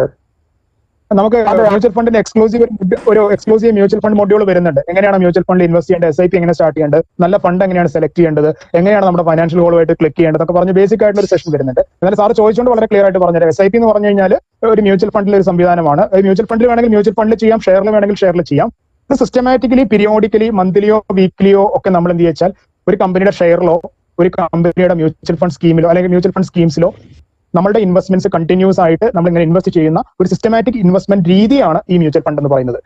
സിസ്റ്റമാറ്റിക് SIP എന്ന് പറയുന്ന പ്ലാൻ. അത് നമുക്ക് ദീർഘകാലത്തിൽ ചെയ്യുകയാണെങ്കിൽ മാർക്കറ്റിലെ SIP മാർക്കറ്റ്സിന്റെ അപ്സിലും ഡൗൺസിലും ഒക്കെ നമ്മുടെ ബൈയിങ് നടക്കുന്നത് കൊണ്ട് നമുക്കത് വളരെ ദീർഘകാലത്തിൽ ബെനിഫിഷ്യൽ ആണ്. പിന്നെ കൂടാതെ ഒറ്റയടിക്ക് നമ്മുടെ ഇൻവെസ്റ്റ്മെന്റ് മാർക്കറ്റിലോട്ട് പോകുന്നില്ല. നമ്മളിവിടെ എന്താ വെച്ച് കഴിഞ്ഞാൽ മന്ത്ലി ഒരു റിക്കറിംഗ് ഡെപ്പോസിറ്റ് ചെയ്യുന്ന പോലെ മാസം നമ്മളുടെ ഒരു എമൗണ്ട് ഇങ്ങനെ കണ്ടിന്യൂസ് ആയിട്ട് സ്കീമിനകത്ത് ഇൻവെസ്റ്റ് ചെയ്ത് പോകുന്ന രീതിയാണ് ഈ പറയുന്ന ഈ രീതിയിൽ SIPയിൽ വരുന്നത്. അപ്പൊ അത് വളരെ ബെനിഫിഷ്യൽ ആണ് സാധാരണക്കാരായിട്ടുള്ള ഇൻവെസ്റ്റേഴ്സിന്. കാരണം ഒന്നിച്ച് വലിയ പൈസ ഡംപ് ചെയ്യേണ്ട കാര്യമില്ല. നമ്മുടെ മാസത്തിൽ ഉപയോഗിച്ച അല്ലെങ്കിൽ ആവശ്യമുള്ള പൈസ നമുക്ക് നിക്ഷേപിക്കാം. അങ്ങനെയൊക്കെയുള്ള ഒരുപാട് ബെനിഫിഷ്യൽ ആയിട്ടുള്ള കാര്യമാണ് SIP എന്ന് പറയുന്ന ഒരു സ്കീം. ഹലോ സാറേ, നമസ്കാരം. എന്റെ പേര് ശ്രീനാഥ്, ഒറ്റപ്പാലത്ത് നിന്നാണ്. പറഞ്ഞോളൂ. ഞാൻ SIP ആയിട്ട് ഇപ്പൊ കുറച്ച് മ്യൂച്വൽ ഫണ്ട്സിൽ കുറച്ച് കാലമായിട്ട് ഇൻവെസ്റ്റ് ചെയ്യുന്ന ഒരാളാണ്. എനിക്ക് ഷെയർ ഡയറക്റ്റ് ആയിട്ട് ഇൻവെസ്റ്റ് ചെയ്യണമെന്ന് ആഗ്രഹമുണ്ട്. അപ്പൊ അതിന് എങ്ങനെയാണ് നല്ല കമ്പനീസ് കണ്ടെത്തിയിട്ട് അതിനകത്ത് ഇൻവെസ്റ്റ് ചെയ്യുക എന്നുള്ളതാണ് പ്രധാനമായിട്ട് അറിയേണ്ടത്. നല്ല കമ്പനികൾ കണ്ടെത്താനുള്ള മാർഗങ്ങൾ, ലാർജ് ക്യാപ്പോ മിഡ് ക്യാപ്പോ. ഓക്കെ അതിന്റെ ക്യാപിറ്റലൈസേഷൻ നല്ല കമ്പനികൾ ഞാൻ നേരത്തെ ഒരു ചോദ്യത്തിന് മറുപടി ആയിട്ട് പറഞ്ഞു. നമ്മളൊരു ബേസ് ചെയ്തിട്ടുള്ള കുറച്ചൊരു ഫോക്കസ്ഡ് ആയിട്ടുള്ള ചില സെക്ടേഴ്സ് ഐഡന്റിഫൈ ചെയ്യണം. ആ സെക്ടേഴ്സിലെ ലീഡിംഗ് ആയിട്ടുള്ള കമ്പനീസിനെ മനസ്സിലാക്കണം. ആ കമ്പനീസിന് ഓരോന്നിന്റെയും ഗുണവും ദോഷവും നമുക്ക് മനസ്സിലാക്കാൻ ചില ടൂളുകൾ യൂസ് ചെയ്യാറുണ്ട്. നമ്മളൊരു ഫണ്ടമെന്റൽ ടൂൾസ് പലതും യൂസ് ചെയ്യാറുണ്ട്. അത് ബേസ് ചെയ്തിട്ടൊരു ക്ലാസ് നമ്മൾ ചെയ്യുന്നുണ്ട്. അപ്പൊ സാർ ആ ക്ലാസ് കൂടെ കേട്ട് കഴിഞ്ഞാൽ സാറിന് ഏതാണ്ട് ഒരു ഐഡിയ ഉണ്ടാവും. അതിനുശേഷം സാർ ചെയ്യേണ്ട കാര്യം എന്ന് പറഞ്ഞു കഴിഞ്ഞാൽ ആ കമ്പനിയുടെ ഷെയർ നമുക്ക് പറ്റാവുന്ന സമയത്തെല്ലാം സാർ വാങ്ങണം കണ്ടിന്യൂസ് ആയിട്ട്. ഫോർ എക്സാമ്പിൾ, ചെറിയൊരു എക്സാമ്പിൾ മാത്രം പറയാം. നാളെ എന്തിനാണ് ഫ്യൂച്ചർ എന്ന് ചോദിച്ചു കഴിഞ്ഞാൽ നമുക്കൊക്കെ ഓരോരുത്തർക്കും ഓരോ ഉത്തരണ്ടായിരിക്കും. എനിക്ക് ഒരു ഉത്തരണ്ടായിരിക്കും, സാറിന് വേറൊരു ഉത്തരണ്ടാവും, അല്ലെങ്കിൽ വേറെ ഓരോ ആളുകൾക്ക് ഓരോ ഉത്തരണ്ടായിരിക്കും. നമ്മൾക്കൊക്കെ ഓരോ എക്സ്പെക്ടേഷനും ഓരോ ചിന്താഗതികളാണുള്ളത്. അപ്പോൾ ഒരു പക്ഷേ എന്റെ ഒരു ചിന്താഗതി ശരിയാണെങ്കിൽ ഞാൻ ആ ഒരു ബേസ് ചെയ്തിട്ടാവും ഞാൻ ചിന്തിക്കുന്നത്. ഫോർ എക്സാമ്പിൾ, ഞാൻ ചിന്തിക്കുകയാണ് ഇൻഫർമേഷൻ ടെക്നോളജി ബേസ് ചെയ്തിട്ടുള്ള അല്ലെങ്കിൽ ഓൺലൈൻ ബേസ് ചെയ്തിട്ടുള്ള അല്ലെങ്കിൽ അങ്ങനെയൊക്കെയുള്ള ഒരു സംഗതികൾക്കാണ് ഇനി കൂടുതൽ പ്രാധാന്യം. അപ്പൊ അങ്ങനെ ഒരു ഇലക്ട്രോണിക് ഡെലിവറി, ഓൺലൈൻ ഡെലിവറി, അങ്ങനെയൊക്കെയുള്ള കണ്ടന്റ് കൊടുക്കുന്ന പ്രോഡക്ട്സ് സർവീസ് ചെയ്യുന്ന കമ്പനികൾക്കാണ് ഇനി ഫ്യൂച്ചർ എന്ന് ഞാൻ വിചാരിക്കുകയാണെങ്കിൽ ഞാൻ ചിന്തിക്കേണ്ടത് ആ മേഖലയിൽ ഏതൊക്കെ കമ്പനികൾ എനിക്ക് നിക്ഷേപിക്കാൻ അവൈലബിൾ ആണെന്നുള്ളതാണ്. അപ്പൊ ഓരോ കമ്പനിയുടെ ബിസിനസിന്റെ പാറ്റേൺ, സ്റ്റൈല്, അവരുടെ ബിസിനസ് പെർഫോമൻസ് കഴിഞ്ഞ വർഷങ്ങളിൽ എന്തായിരുന്നു, ഈ ലെവലിൽ പോവുകയാണെങ്കിൽ അവരുടെ ഫ്യൂച്ചർ പെർഫോമൻസ് എങ്ങനെയായിരിക്കും, ഇതൊക്കെ പ്രെഡിക്ട് ചെയ്യാൻ നമ്മുടെ കയ്യിൽ ടൂൾസ് ഉണ്ട്. ആ ടൂൾസ് വെച്ച് നമ്മൾ പ്രഡിക്ഷൻസ് ഉണ്ടാക്കും. ആ പ്രഡിക്ഷൻസ് അനുസരിച്ച് നമ്മൾ കാൽക്കുലേറ്റ് ചെയ്യപ്പെടുന്ന ഒരു വാല്യൂ നമ്മൾ ഐഡന്റിഫൈ ചെയ്യും. അങ്ങനെ ഐഡന്റിഫൈ ചെയ്ത് കഴിഞ്ഞാൽ നമ്മൾ ഇപ്പോൾ ഇതിന്റെ വാല്യൂ എത്രയും നോക്കും. ഇപ്പോൾ ഉള്ള വാല്യൂവിൽ നിന്ന് ഫ്യൂച്ചറിൽ ആ കമ്പനിയിലെ നമ്മൾ എക്സ്പെക്ട് ചെയ്യുന്ന വാല്യൂയിലോട്ട് എത്ര ഡിഫറൻസ് ഉണ്ടെന്ന് നോക്കും. ആ ഡിഫറൻസ് അനുസരിച്ച് ഇന്ന് തൊട്ടേ നമ്മൾ ആ കമ്പനി വാങ്ങാൻ തുടങ്ങും. നമ്മൾ ഉദ്ദേശിച്ച വാല്യുവേഷനിലോട്ട് ആ കമ്പനി എത്തിക്കഴിഞ്ഞാൽ നമ്മൾ എക്സിറ്റ് ആവും. അപ്പോൾ നമ്മൾ ഉദ്ദേശിച്ച പ്രോഫിറ്റ് നമുക്ക് എടുത്ത് പോകാനായിട്ട് ഇങ്ങനെ ഒരു പ്രോസസ്സാണ് ഇത് ചെയ്യുന്നത്. ഈ മണി കൺട്രോൾ പോലുള്ള സൈറ്റ് ഞാൻ ഫോളോ ചെയ്യുന്ന ഒരാളാണ്. അപ്പൊ അതിനകത്ത് നിന്നൊക്കെ ഇത്തരം ഇൻഫർമേഷൻസ് കിട്ടാറുണ്ട്. അതൊക്കെ പക്ഷേ എത്ര കണ്ട് ആധികാരികമാണെന്ന് പറയാൻ പറ്റും? അതെ, മണി കൺട്രോൾ എന്നല്ല, ഈ ഇൻവെസ്റ്റ്മെന്റ് അഡ്വൈസറി കൊടുക്കുന്ന ഒരുപാട് സൈറ്റുകളുണ്ട്. നമുക്ക് ഒരുപാട് ഇപ്പൊ ടിക്കർ ടേപ്പ് എന്ന് പറയുന്ന, വാല്യൂ റിസർച്ച് എന്ന് പറയുന്ന, അല്ലെങ്കിൽ ഒരുപാട് ആപ്ലിക്കേഷൻസും ഒരുപാട് സർവീസുകൾ ഇപ്പൊ ഉണ്ട്. ഡാറ്റ ഞാൻ പറയുമ്പോൾ ബേസിക് ഡാറ്റയ്ക്ക് വേണ്ടി ഇതൊക്കെ ഉപയോഗിച്ചോളൂ. പക്ഷെ ഡിസിഷൻ നമ്മൾ തന്നെ എടുക്കാം. ഇവരൊക്കെ ഒരുപാട് സംഗതികൾ കൊടുത്തുകൊണ്ടിരിക്കും എന്ന് പറഞ്ഞാൽ ഇവിടെ പെയ്ഡ് ആപ്ലിക്കേഷൻ ഉണ്ട്, ഫ്രീ ആപ്ലിക്കേഷൻ ഉണ്ട്, ഇവിടെ റെക്കമെൻഡേഷൻസ് വന്നുകൊണ്ടിരിക്കും. ഒക്കെ വന്നോട്ടെ. ഇതൊക്കെ ഓരോ റിസർച്ച് അനലിസ്റ്റുമാർ അവരുടെ ഒപ്പീനിയൻ അനുസരിച്ച് പറഞ്ഞിരിക്കുന്ന കാര്യമാണ്. അത് ശരിയാവാം, തെറ്റാവാം. നമ്മൾ വിശ്വസിക്കേണ്ടത് നമ്മളുടെ ധാരണ എന്താണെന്നാണ്. ആ ധാരണ, നമ്മൾ വിശ്വസിക്കുന്ന ധാരണയ്ക്ക് അനുസരിച്ചുള്ള ഒരു കാര്യമാണ് അതിനകത്ത് പറയുന്നുണ്ടെങ്കിൽ സ്വാഭാവികമായിട്ട് നമ്മൾ ഫോളോ ചെയ്യുന്ന തെറ്റില്ല. മറിച്ച് അവർ പറയുന്ന കാര്യം നമുക്ക് മനസ്സിലാവാത്ത ഒരു കാര്യം നമ്മൾ ഫോളോ ചെയ്തിട്ട് നമുക്ക് എന്ത് കാര്യം ഉണ്ടാവുക? അപ്പം കൺവിക്ഷൻ എപ്പോഴും നമ്മളുടെ ഭാഗത്തായിരിക്കാം ഉണ്ടാവുക. അങ്ങനെയാണെങ്കിൽ നമുക്ക് നഷ്ടം വന്നാൽ പോലും നമുക്ക് ടെൻഷൻ ഉണ്ടാവില്ല. കാരണം നമ്മൾ ചിന്തിച്ചത് റൈറ്റ് ആയിരുന്നു, പക്ഷേ എക്സിക്യൂട്ട് ചെയ്തപ്പോൾ റോങ്ങായി പോയതാണ് എന്നുള്ള ഒരു പ്രശ്നമുണ്ട്. മറിച്ച് ആരെങ്കിലും ചിന്തിച്ച വഴി കൂടെ പോയിട്ട് നമുക്ക് ഒരു ഐഡിയ ഇല്ലാത്ത വഴി കൂടെ പോയി കാശ് കളയുന്നതിനെക്കാട്ടും ഭേദം കറക്റ്റ് ആയിട്ട് നമ്മൾ ഡിസൈഡ് ചെയ്യുന്നതാണ് എപ്പോഴും നല്ലത്. ഡാറ്റ അവിടെ നിന്ന് കിട്ടും, പക്ഷേ നമസ്കാരം, ഞാൻ രാജേഷാണ്. നമസ്കാരം, രാജേഷാണ് സാറേ. ഞാൻ എനിക്ക് പവർ ഓഫ് അറ്റോർണിയുടെ ആ ഭാഗം ഒന്നും ക്ലിയർ ആയില്ല. പവർ ഓഫ് അറ്റോർണിയുടെ ഒരു ഭാഗം സാറേ പറഞ്ഞായിരുന്നല്ലോ. പവർ ഓഫ് അറ്റോർണി നമ്മൾ ബ്രോക്കർ ആവശ്യപ്പെട്ട് അതൊന്ന് ക്ലാരിറ്റി ഒന്ന് എടുത്തരാവോ സാറേ? ഈ പവർ ഓഫ് അറ്റോർണി എന്ന് പറഞ്ഞു കഴിഞ്ഞാൽ എന്തിനാണ് നമ്മൾ ഓക്കെ ഞാൻ പറഞ്ഞത്, ഡിമാറ്റ് അക്കൗണ്ട് ഓപ്പൺ ചെയ്യുന്ന നമ്മളൊരു ബ്രോക്കർ എടുത്ത് പോയിട്ടാണ്. അപ്പൊ ഈ ബ്രോക്കറാണ് നമുക്ക് വേണ്ടി സ്റ്റോക്ക് മാർക്കറ്റിൽ നിന്ന് ഷെയറുകൾ വാങ്ങി വിൽറ്റ് തരുന്നത്. നമ്മൾ ഓർഡർ പ്ലേസ് ചെയ്ത ബ്രോക്കറാണ് അത് എക്സിക്യൂട്ട് ചെയ്ത് തരുന്നത്. അപ്പോൾ നമുക്ക് ഫോർ എക്സാമ്പിൾ സാർ ഒരു 100 റിലയൻസിന്റെ ഷെയർ വാങ്ങി വെച്ചോളൂ. അപ്പൊ ബ്രോക്കർ ആ ഓർഡർ സ്റ്റോക്ക് എക്സ്ചേഞ്ചിലോട്ട് ട്രാൻസ്മിറ്റ് ചെയ്ത് സാറിന്റെ ഓർഡർ എക്സിക്യൂട്ട് ചെയ്ത് സാറിന്റെ ഡിമാറ്റ് അക്കൗണ്ടിലോട്ട് ഈ 100 റിലയൻസിന്റെ ഷെയർ കയറ്റണം. ഡിമാറ്റ് അക്കൗണ്ടിൽ കയറ്റണം. അത് കയറ്റണം എന്നുണ്ടെങ്കിൽ സാറിന്റെ പെർമിഷൻ അത്യാവശ്യമാണ്. സാറിന്റെ ഡിമാറ്റ് അക്കൗണ്ടിൽ ഏത് ഷെയർ കയറണം, ഏത് ഷെയർ എടുക്കണം എന്നുള്ളത് സാറല്ലേ പറയേണ്ടത്. അപ്പൊ അത് ബ്രോക്കർക്ക് ഒരു പെർമിഷൻ അത്യാവശ്യമാണ്. അപ്പൊ സാറ് ബ്രോക്കർക്ക് ഓൾറെഡി ഒരു പവർ ഓഫ് അറ്റോർണി സൈൻ ചെയ്ത് കൊടുത്തിട്ടുണ്ടെങ്കിൽ ബ്രോക്കർക്ക് എന്ത് ചെയ്യാൻ പറ്റും? സാറോട് ഓരോ തവണ സാറേ 100 റിലയൻസ് സാറിന് വേണ്ടി വാങ്ങിയിട്ട് ഇതിനകത്തോട്ട് കയറ്റട്ടെ, ഈ സാറ് ഒരു 50 റിലയൻസ് ഷെയർ വിറ്റു, സാറേ 50 ഷെയറിൽ ഇതിനകത്ത് എടുത്തോട്ടെ എന്ന് ഓരോ തവണയും സാറിന്റെ അടുത്ത് വന്ന് ചോദിക്കേണ്ട കാര്യം വരില്ല. മറിച്ച് പവർ ഓഫ് അറ്റോർണി ഒപ്പിട്ട് കൊടുത്തില്ലെങ്കിൽ സാർ ഈ ഓരോ ഇടപാടിനും ഡെലിവറി ഇൻസ്ട്രക്ഷൻ സ്ലിപ്പ് എന്ന് പറയുന്ന വേറൊരു ഡോക്യുമെന്റ് സൈൻ ചെയ്ത് കൊടുക്കേണ്ടതായിട്ട് വരും. അതാണ് വ്യത്യാസം. Hello sir. സാറേ സതീഷാണ്. ഹലോ, ആരാ സംസാരിക്കുന്നത്? പറഞ്ഞിട്ട് സതീഷ് കേട്ടോ. ഇക്വിറ്റി ഇൻവെസ്റ്റ്മെന്റ് നമ്മൾ SIP ചെയ്യുമ്പോൾ അത് ബ്രോക്കറുടെ അടുത്താണ് പറയേണ്ടത്. അത് നമുക്ക് ബ്രോക്കറുടെ സൈറ്റിൽ നമുക്ക് തന്നെ എക്സിക്യൂട്ട് ചെയ്യാനുള്ള പ്ലാറ്റ്ഫോംസ് ഒക്കെ ഇപ്പോൾ നിലവിലുണ്ട്. അല്ലെങ്കിൽ നമ്മൾ തന്നെ ഒരു ബേസ് ചെയ്തിട്ട് നമ്മൾ ഓരോ ദിവസം 1 പീസ് 2 പീസ് ആയിട്ട് നമ്മൾ ഇടയ്ക്കിടയ്ക്ക് വാങ്ങുന്ന രീതി കൊണ്ടുപോയാലും മതി. അല്ലെങ്കിൽ ബ്രോക്കറുടെ അടുത്ത് ഇൻസ്ട്രക്ഷൻ കൊടുത്തിട്ട് നമുക്ക് ചെയ്യാവും ചെയ്യാം. ഓക്കെ, നേരത്തെ സതീഷ് ആരെ ചോദിച്ചിരുന്നല്ലോ, അത് സതീഷാണ് സാറേ. ഈ എന്താണ് ഈ പവർ ഓഫ് അറ്റോർണി എന്ന് പറയുന്നത് ആക്ച്വലി ഞാൻ ഒരു 5-10 വർഷമായിട്ട് ICICI ഡിമാറ്റ് സ്വന്തമായിട്ട് ചെയ്യുന്ന ഒരാളാണ്. അതിൽ ഈ പവർ ഓഫ് അറ്റോർണിയുടെ പ്രശ്നം വരുന്നില്ലല്ലോ. നമ്മൾ ഏതെങ്കിലും ബ്രോക്കർ സ്ഥാപനങ്ങളിൽ പോകുമ്പോൾ മാത്രമാണോ ഇതിന്റെ ആവശ്യം ഈ പവർ ഓഫ് അറ്റോർണിയുടെ? അല്ല സാറ് സ്വന്തമായിട്ട് സാറ് ഈ മാർക്കറ്റിലോട്ട് ചെയ്യാൻ പറ്റില്ല. ഇതിന്റെ കാര്യം എന്ന് പറഞ്ഞാൽ സാറും ICICIയുടെ അക്കൗണ്ട് അല്ലേ യൂസ് ചെയ്യുന്നത്? അതെ. അതെ, ICICIയുടെ അക്കൗണ്ട് ആണെങ്കിൽ പോലും സാറിന് ബ്രോക്കറുടെ ഇന്ത്യയിൽ സ്റ്റോക്ക് മാർക്കറ്റിന്റെ സർവീസ് യൂസ് ചെയ്യണമെങ്കിൽ ഒരു ബ്രോക്കറുടെ ഹെൽപ്പ് ഇല്ലാണ്ട് നമുക്ക് ചെയ്യാൻ പറ്റില്ല. അത് റൂളാണ്. അപ്പോൾ അവരുടെ പോർട്ടൽ, അവരുടെ ഫെസിലിറ്റീസ് നമുക്ക് യൂസ് ചെയ്തിട്ട് നമ്മൾ ഇൻഡിവിജ്വലി ചെയ്യാം. അങ്ങനെയാണ് ഇതിന്റെ ഒരു ഘടന ഉള്ളത്. അപ്പോൾ നമുക്ക് വേണ്ടി മാർക്കറ്റ് റിലേറ്റഡ് ആയിട്ടുള്ള സർവീസുകൾ ചെയ്തു തരിക എന്നുള്ള ഉത്തരവാദിത്തമാണ് ഈ പറയുന്ന സ്റ്റോക്ക് ബ്രോക്കർക്കുള്ളത്. സാർ സപ്പോസ് ഷെയർ വാങ്ങുകയാണെങ്കിൽ ഈ ബ്രോക്കറുടെ പോർട്ടൽ വഴിയാണ് സാർ ഷെയറിനുള്ള ഓർഡർ പ്ലേസ് ചെയ്യുന്നത്. അതേപോലെ ഷെയർ സെല്ല് ചെയ്യുകയാണെങ്കിലും ഈ ബ്രോക്കറുടെ പോർട്ടൽ വഴിയാണ് ചെയ്യുന്നത്. അപ്പോൾ ഈ പോർട്ടൽ വഴി നമ്മൾ കൊടുക്കുന്ന ഇൻസ്ട്രക്ഷൻ എക്സിക്യൂട്ട് ചെയ്ത് തരേണ്ട ഉത്തരവാദിത്തമാണ് ആർക്കുള്ളത്? ഈ ബ്രോക്കർക്കുള്ളത്. അപ്പോൾ ബ്രോക്കർക്ക് അതിനുള്ള ഇൻസ്ട്രക്ഷൻ നമ്മൾ ഇങ്ങനെ കൊടുക്കുന്നു എന്നാണ് നമ്മൾ മനസ്സിലാക്കുന്നത്. ബ്രോക്കറാണ് ഇതിനകത്ത് ഇമ്പോർട്ടന്റ് നമ്മൾക്കിടയിൽ നിൽക്കുന്ന ഇന്റർമീഡിയറി. അപ്പൊ ഇവർക്ക് ഇത് എക്സിക്യൂട്ട് ചെയ്യാനുള്ള റൈറ്റ് ആണ് നമ്മൾ ഈ പവർ ഓഫ് അറ്റോർണി വഴി കൊടുക്കുന്നത്. വേറെ എന്തെങ്കിലും ചോദിച്ചു സാറിന്റെ ഇടയിൽ? പക്ഷെ അത് അവിടെ ഞാൻ അങ്ങനെ ഒന്നും ചെയ്യാറില്ലല്ലോ. സാറ് പവർ ഓഫ് അറ്റോർണി ഒപ്പിട്ട് കൊടുത്തിട്ടുണ്ടോ? ICICIയുടെ അക്കൗണ്ട് തുടങ്ങിയതിന് ശേഷം പിന്നെ ഒന്ന് സൈൻ ചെയ്തില്ല. അക്കൗണ്ട് എത്ര വർഷം മുമ്പ് സാറ് സൈൻ ചെയ്തിട്ടുള്ളത്? അക്കൗണ്ട് ഞാൻ NRI ആയിരിക്കുമ്പോൾ ഒരു 15 വർഷമായി. ഇപ്പൊ നാട്ടിൽ വന്നിട്ട് ഒരു 6 വർഷമായി. അത് കാരണം ഈ പവർ ഓഫ് അറ്റോർണി ഇഷ്യൂ വന്നതേ സാർ ഏതൊക്കെ ഡോക്യുമെന്റ് സാർ സൈൻ ചെയ്ത് സാർ ഓർക്കുന്നുണ്ടോ? ഇല്ല, ഞാനിപ്പോ 6 വർഷമായി ഇവിടെ ഇന്ത്യയിൽ വന്നിട്ട് എടുത്തിട്ട് 6 വർഷമായി. അല്ല സാറേ, സാർ ഈ അക്കൗണ്ട് ഓപ്പൺ ചെയ്തപ്പോൾ ഏതൊക്കെ ഡോക്യുമെന്റ്, എത്ര പേജിൽ എന്തൊക്കെ സൈൻ ചെയ്തിട്ടുണ്ട്, എന്തൊക്കെ കാര്യങ്ങളാണ് ഒപ്പിട്ട് കൊടുത്തിട്ടുള്ളത് സാർ ശ്രദ്ധിച്ചിട്ടുണ്ടോ? എനിക്കിപ്പോ അതിനെപ്പറ്റി ഒരു ഓർമ്മയില്ല. അത് തന്നെയാണ് നമ്മുടെ ഇൻവെസ്റ്റേഴ്സിന്റെ ഏറ്റവും വലിയ ഇഷ്യൂസ് എന്ന് പറഞ്ഞാൽ. ഞാൻ എപ്പോഴും പറയാറുണ്ട്, നിങ്ങൾ ഡിമാറ്റ് അക്കൗണ്ട് ഓപ്പൺ ചെയ്യുന്ന സമയത്ത് നിങ്ങൾ ഒപ്പിട്ട് കൊടുത്ത എഗ്രിമെന്റിന്റെ ഒക്കെ ഒരു കോപ്പി വാങ്ങി കയ്യിൽ വെക്കണം എന്ന് പറയാറുണ്ട്. പക്ഷെ അതിനകത്ത് തരണം, നമ്മൾ ചോദിക്കണം, നമ്മൾ വാങ്ങണം, അത് നമ്മുടെ റൈറ്റ് ആണ്. അപ്പൊ അതിനകത്ത് സാർ ഒപ്പിട്ട് കൊടുത്ത ഒരു ഡോക്യുമെന്റിന്റെ പേര് പവർ ഓഫ് അറ്റോർണിയാണ്. അന്ന് ഒപ്പിട്ട് കൊടുത്തിട്ടുണ്ട്. അന്ന് നിർബന്ധമായിരുന്നു, അന്ന് പവർ ഓഫ് അറ്റോർണി നിർബന്ധമായിരുന്നു. ഇപ്പൊ ഈ അടുത്ത കാലത്ത് ഈ കാർവി എന്ന് പറഞ്ഞ സ്റ്റോക്ക് ബ്രോക്കിംഗ് ഫേം ഇൻവെസ്റ്റേഴ്സിന്റെ ഫണ്ട് ഈ പവർ ഓഫ് അറ്റോർണിയുടെ ബലത്തില് അവരറിയാണ്ട് ഷെയർസ് എടുത്ത് പ്ലെഡ്ജ് ഒക്കെ ചെയ്തു. അത് സ്ഥിതി കൈയോടെ പിടിക്കുകയും ചെയ്തു. അതിനുശേഷമാണ് ഈ പവർ ഓഫ് അറ്റോർണി നിർബന്ധമല്ല എന്നുള്ള റൂള് വന്നത്. ഇൻവെസ്റ്റേഴ്സിന് വേണ്ടി സെബി കൊണ്ടുവന്നൊരു കാര്യം. അപ്പൊ പവർ ഓഫ് അറ്റോർണി നിർബന്ധമല്ല, നമുക്ക് വേണമെങ്കിൽ കൊടുത്താൽ മതി എന്ന് പറയുന്ന ഒരു കാര്യം. പക്ഷേ പവർ ഓഫ് അറ്റോർണി കൊടുത്താൽ അവർക്ക് എന്തെങ്കിലും ചെയ്യാം, ഇത് കൊടുത്തിട്ടില്ലെങ്കിൽ ഒന്നും ചെയ്യാൻ പറ്റില്ല. അതെല്ലാവരും അങ്ങനെ ചെയ്യും എന്നല്ല അർത്ഥം. പവർ ഓഫ് അറ്റോർണി അതൊരു 0.1% ആണെങ്കിൽ കൂടി ആർക്കും ഒന്നും ചെയ്യാൻ പറ്റില്ല അല്ലെ? പവർ ഓഫ് അറ്റോർണി കൊടുത്ത് ചെറിയൊരു ശതമാനം ആ ഒരു പറയുന്ന കാർവിനർ ബ്രോക്കിംഗ് ഫേം അങ്ങനെ ചെയ്തു. പക്ഷെ ഇപ്പൊ അതിനുള്ള ഫെസിലിറ്റി ഇല്ലാണ്ടായി പോയി. കാരണം പ്ലെഡ്ജ് ചെയ്യണമെങ്കിൽ പോലും നമ്മൾ തന്നെ അതിന് ഇനിഷ്യേറ്റ് എടുക്കണം എന്നുള്ള സിറ്റുവേഷൻ ആയിപ്പോയി. പ്ലെഡ്ജ് ഞാൻ ചോദിക്കുന്നത് ഇതിന്റെ റിലവൻസ് എവിടെയാണ് വരുന്നത്? ഞാനിപ്പോ ഒരു 5 ലക്ഷത്തിന്റെ ഷെയർ എടുത്തു, അത് സെൽ ചെയ്തു, എനിക്ക് എന്റെ ക്യാഷ് അക്കൗണ്ടിൽ വന്നു, അത് ഞാൻ ഇങ്ങനെ കണ്ടിന്യൂ ചെയ്യുന്ന പ്രോസസ്സ്. ഈ പവർ ഓഫ് അറ്റോർണിയുടെ ഇഷ്യൂ എവിടെയെങ്കിലും വരുമോ ഫ്യൂച്ചറിൽ? ഒരു തരത്തിലും വരില്ല. കാരണം sir already power of attorney execute ചെയ്തിട്ടുണ്ട്. പവർ ഓഫ് അറ്റോർണി എക്സിക്യൂട്ട് ചെയ്ത സാറെ സംബന്ധിച്ചിടത്തോളം നിലവിൽ പ്രോബ്ലംസ് വരില്ല. സാറിന്റെ എല്ലാ ഇടപാടും ബ്രോക്കർ കൃത്യമായിട്ട് ചെയ്ത് തരും. പവർ ഓഫ് അറ്റോർണി ഒപ്പിട്ട് കൊടുക്കാത്ത ഒരു വ്യക്തി സ്വാഭാവികമായിട്ടും ഇങ്ങനെ ഓരോ ഇടപാടിനും നമ്മുടെ ഇൻവെസ്റ്റർ ഒപ്പിട്ട് കൊടുക്കും. ഈ DIS ഡെലിവറി ഇൻസ്ട്രക്ഷൻ സ്ലിപ്പ് ഒപ്പിട്ട് കൊടുക്കേണ്ട ഒരു സാഹചര്യം വരും. അത്രേ വ്യത്യാസമുള്ളൂ, വേറെ ബുദ്ധിമുട്ടൊന്നും ഉണ്ടാവില്ല.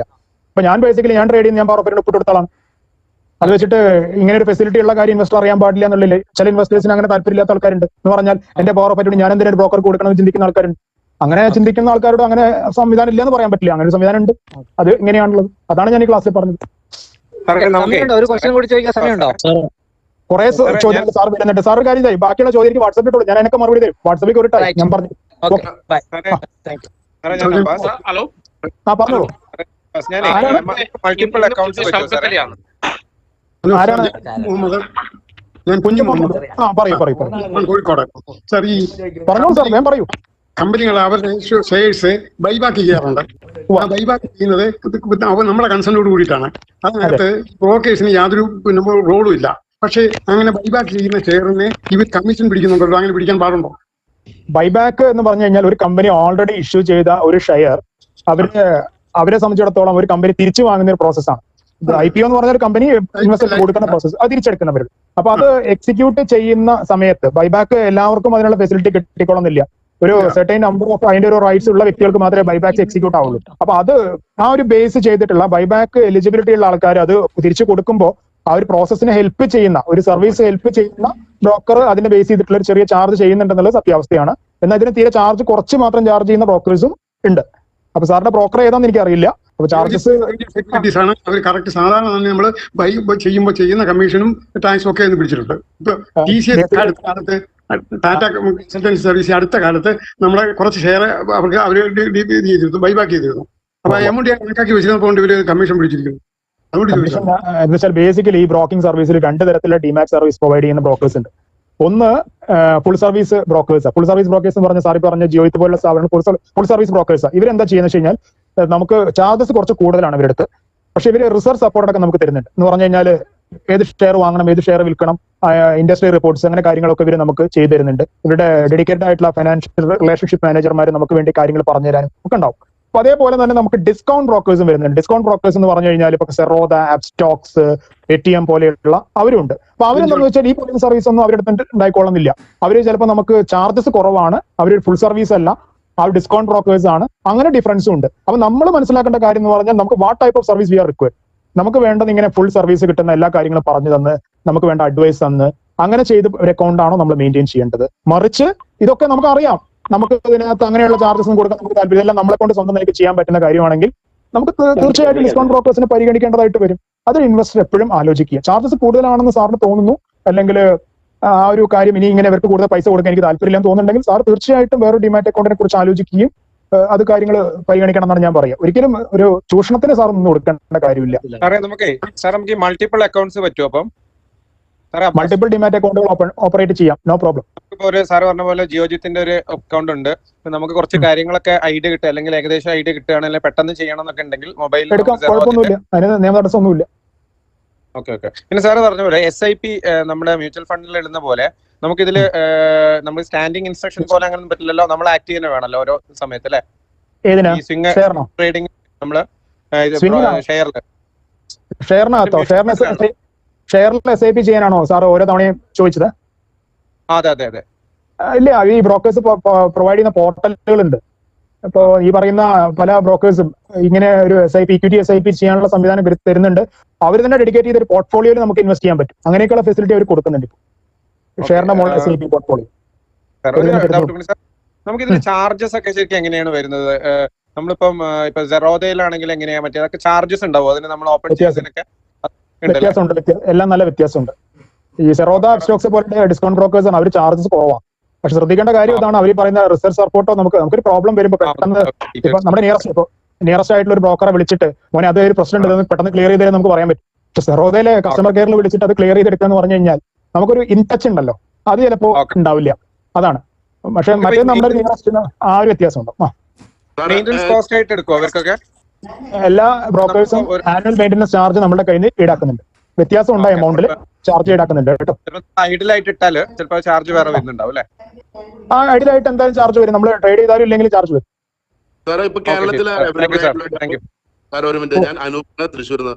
സാർ ഇപ്പൊ കേരളത്തിൽ അവൈലബിൾ ആയിട്ടുള്ള ഡെപ്പോസിറ്ററീസിലെ ഏതാണ് കൂടുതൽ നല്ലത്? കാർവി ആണോ, ജിയോജിത്ത് ആണോ, സിറോദി ആണോ, അപ്സ്റ്റോക്സ് ആണോ, അല്ലെങ്കിൽ ചോയ്സ് ഇക്വിറ്റീസ് ആണോ? ഞാൻ കറന്റ് ഇപ്പൊ ചോയ്സ് ഇക്വിറ്റീസിന്റെ അവിടെയാണ് ട്രേഡ് ചെയ്യുന്നത്. അതിപ്പോ എവിടെ ആരും മോശക്കാരല്ല, ഇവരെല്ലാം തന്നെ സെബിയുടെ അണ്ടറിൽ വരുന്ന ബ്രോക്കേഴ്സ് ആണ്. എല്ലാവരും അവരുടേതായ രീതിയിലുള്ള ബിസിനസ് ചെയ്യുന്ന ആൾക്കാരാണ്. ഇവരൊക്കെ തന്നെ ഇന്റർമീഡിയറ്ററീസ് ആണ്, ബ്രോക്കേഴ്സ് ഒക്കെ തന്നെ. ഇപ്പോ നമ്പർ ബേസ് ചെയ്തിട്ടാണെങ്കിൽ ഏറ്റവും കൂടുതൽ ജിയോജിത്തിനാണ് ഏറ്റവും കൂടുതൽ വരുന്നത്, നമ്പർ ഓഫ് അക്കൗണ്ട്സും കാര്യങ്ങളും വരുന്നത്. ഇപ്പൊ വേണമെങ്കിൽ മോത്തിലാൽ ഒസ്വാൾ ഹെഡ്ജുമായിട്ട് സഹകരിച്ച് കേരളത്തിൽ വളരെ സജീവമാണ്. ഷെയർ വെൽത്ത് വളരെ സജീവമാണ്. ഏഞ്ചൽ വളരെ സജീവമാണ്. അതേപോലെ ഇപ്പൊ പറയുന്ന സെറോദി, അപ്സ്റ്റോക്സ് ഒക്കെ പറഞ്ഞു കഴിഞ്ഞാൽ അവർ കൂടുതലായിട്ട് ഓൺലൈൻ പ്ലാറ്റ്ഫോം വഴിയാണ് കൂടുതൽ ക്ലയൻസിനെ അട്രാക്ട് ചെയ്യുന്നത്. നമ്പർ 1 ഇന്ത്യയിൽ ചോയ്സും ചെയ്യുന്നുണ്ട്, അവരും ബേസ് ചെയ്ത് ചെയ്യുന്നുണ്ട്. ഒരുപാട് പേര് ഇങ്ങനെ എല്ലാ ബ്രോക്കേഴ്സും സർവീസ് ഒരേ ടൈപ്പ് സർവീസ് അല്ല പ്രൊവൈഡ് ചെയ്യുന്നത്. അവരുടെ സർവീസിനകത്ത് ചെറിയ വേരിയേഷൻസ് എന്ന് പറഞ്ഞാൽ അവരുടെ ചാർജസ്, മറ്റു കാര്യങ്ങൾ, പ്ലാറ്റ്ഫോംസ്, അവർ യൂസ് ചെയ്യുന്ന ടെക്നോളജി. ഏറ്റവും ഒന്നാമത്തെ റിലയബിലിറ്റി ഒന്നാമത്തെ കാര്യം, നമുക്ക് വിശ്വാസം.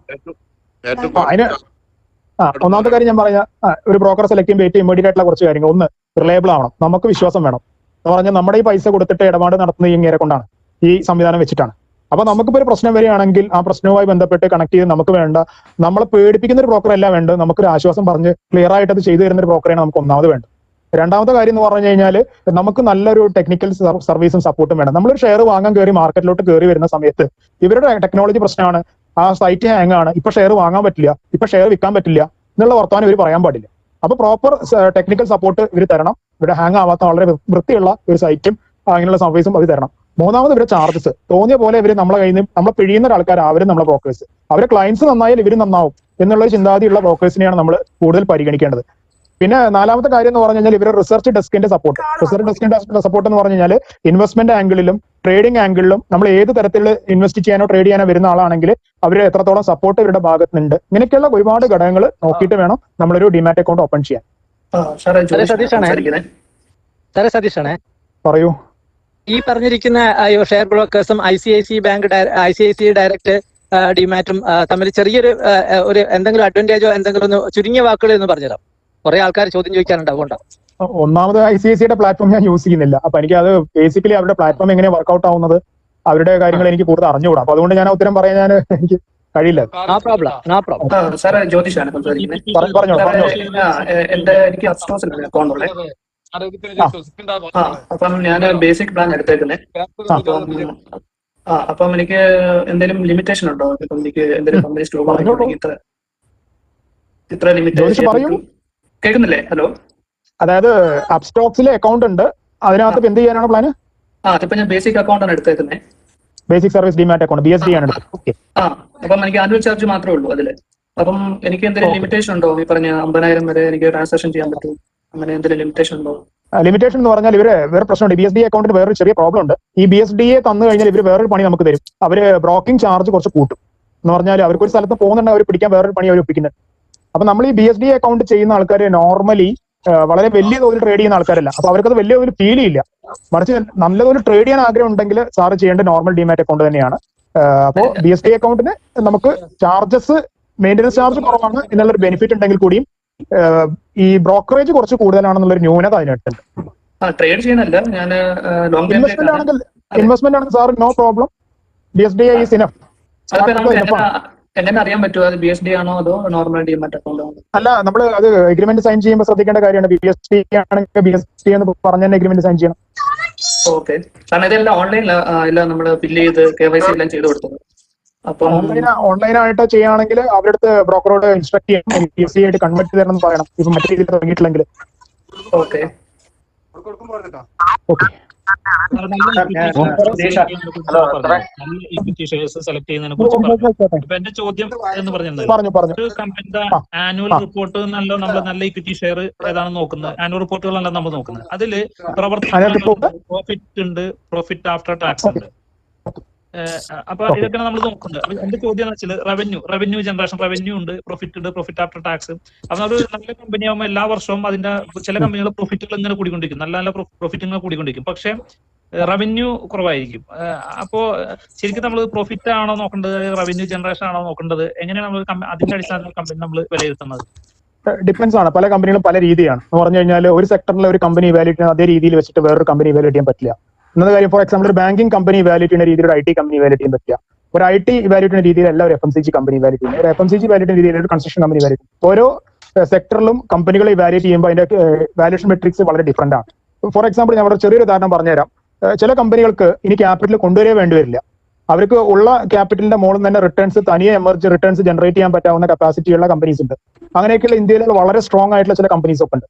അപ്പൊ ആ കമ്പനികളെ കുറിച്ച് നമ്മൾ ഒരു തരത്തിലും അതിന്റെ ക്യാപിറ്റൽ ജനറേഷൻ കപ്പാസിറ്റിയോ അതിന്റെ ഏണിംഗ്സ് ജനറേഷൻ കപ്പാസിറ്റിയിലോ നമുക്ക് യാതൊരു ഡൗട്ടും അടിക്കേണ്ടി വരാത്ത കമ്പനീസ് ഉണ്ട്. എന്നാൽ വളരെ ഇന്നോവേറ്റീവ് ആയിട്ടുള്ള ചില കമ്പനീസ് ഉണ്ട്, ഗ്രോത്ത് പാറ്റേണിൽ വരുന്ന കമ്പനികൾ. അവർക്ക് ക്യാപിറ്റലിന്റെ അകത്ത് സഫീഷ്യന്റ് ക്യാപിറ്റൽ ഇല്ലാത്ത കമ്പനി ഉണ്ടായിരിക്കും, അവർ ഡെപ്റ്റ് എടുക്കേണ്ടി വരുന്ന കമ്പനി ഉണ്ടായിരിക്കാം. പക്ഷെ അവരുടെ ഗ്രോത്ത് വളരെ ഫാസ്റ്റ് ആയിരിക്കും. ഇവര് ഒരു വർഷം കൊണ്ട് 50%, 100% കട്ടിച്ചടിച്ച് കയറി പോകുന്ന പുത്തൻ തലമുറ കമ്പനികളുണ്ട്. എന്നാൽ പഴയ കമ്പനികൾ നോക്കിക്കോളൂ. ഈ പഴയ കമ്പനികൾ ഒരു 15-20% വെച്ച് ആനുവലി ഗ്രോ ചെയ്ത് അങ്ങനെ സ്ഥിരമായിട്ട് കോമ്പൗണ്ടിങ് റിട്ടേൺ തന്നുകൊണ്ടിരിക്കുന്ന കമ്പനീസ് ഉണ്ട്. അപ്പൊ നമ്മൾ ആ കമ്പനികൾ ഇവാലുവേറ്റ് ചെയ്യുന്ന മെട്രിക്സ് വെച്ചിട്ട് ഒരു പുതിയ കമ്പനിയെ ഒരിക്കലും ഇവാലുവേറ്റ് ചെയ്യാൻ പാടുള്ളതല്ല. അതിന് കുറച്ച് റേഷ്യോസ് ഉണ്ട്. ആ റേഷ്യോസ് ഞാനൊരു how to buy and how to sell shares എന്ന് പറഞ്ഞൊരു സെഗ്മെന്റ് നമുക്ക് വരുന്നുണ്ട്. അപ്പൊ ഞാൻ ശ്രദ്ധിക്കേണ്ട റേഷ്യോസ് ഏതൊക്കെയാണെന്നുള്ളത് പറയാം. അപ്പൊ സാർ അതൊന്ന് കേട്ടിട്ട് സാർ ഡിസിഷൻ എടുക്കും. ഓക്കെ, ഈ പ്രോഫിറ്റ് കൂടി വരുന്ന ഒരു കമ്പനിയുടെ പ്രോഫിറ്റുകൾ നല്ല കമ്പനി അതിന്റെ പ്രോഫിറ്റുകൾ കുറഞ്ഞു വരികയാണ്. പക്ഷെ റവന്യൂ നല്ല ഹൈ ആയിട്ട് റവന്യൂ ജനറേഷൻ ഉണ്ടെങ്കിൽ അതൊരു ബേസിക് ആയിട്ട് നല്ല കമ്പനി ആയിട്ട് വരും. നല്ലൊരു കാര്യമല്ല അത്.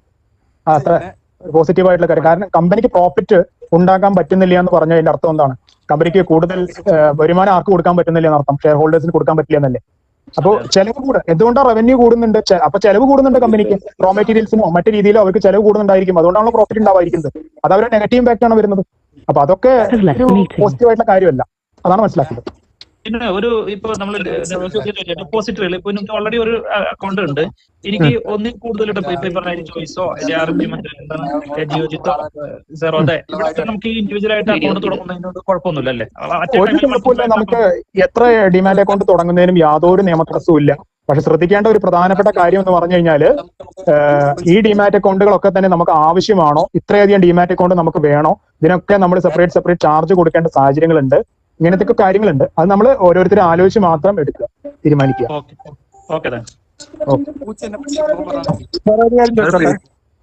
പറയൂ, പെട്ടെന്ന് പറഞ്ഞോളൂ. ബ്ലൂ ചിപ്പ് കമ്പനീസ്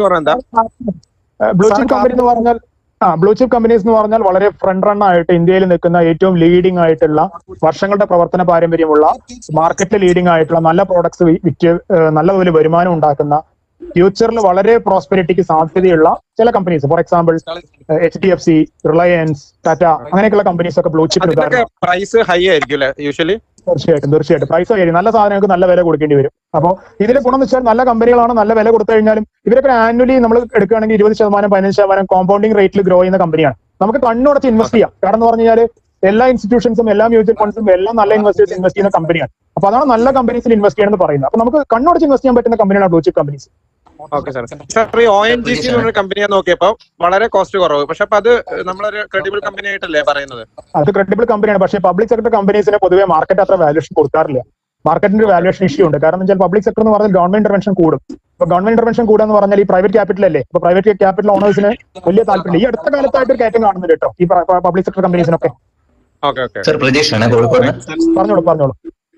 ഇതിലിപ്പോ അമാൽഗമേഷൻ വരുന്ന ബാങ്കുകളുടെ കാര്യം എടുക്കുകയാണെങ്കിൽ ഇപ്പൊ വിജയ ബാങ്ക് ബാങ്ക് ഓഫ് ബറോഡയിൽ ലഭിച്ചു. അപ്പൊ വിജയ ബാങ്കിന്റെ ഷെയർ ഉള്ള ഒരാള് ഈ അമാൽഗമേഷൻ വരുന്ന സമയത്ത് എന്താണ് ആക്ച്വലി സംഭവിക്കുന്നത്? അവർക്ക് ഒരു സ്വാപ്പ് റേഷ്യോ ഉണ്ടാവും. ആ സ്വാപ്പ് റേഷ്യോ അനുസരിച്ചിട്ട് അവര് ഷെയർ റീഅറേഞ്ച്മെന്റ് നടത്തും.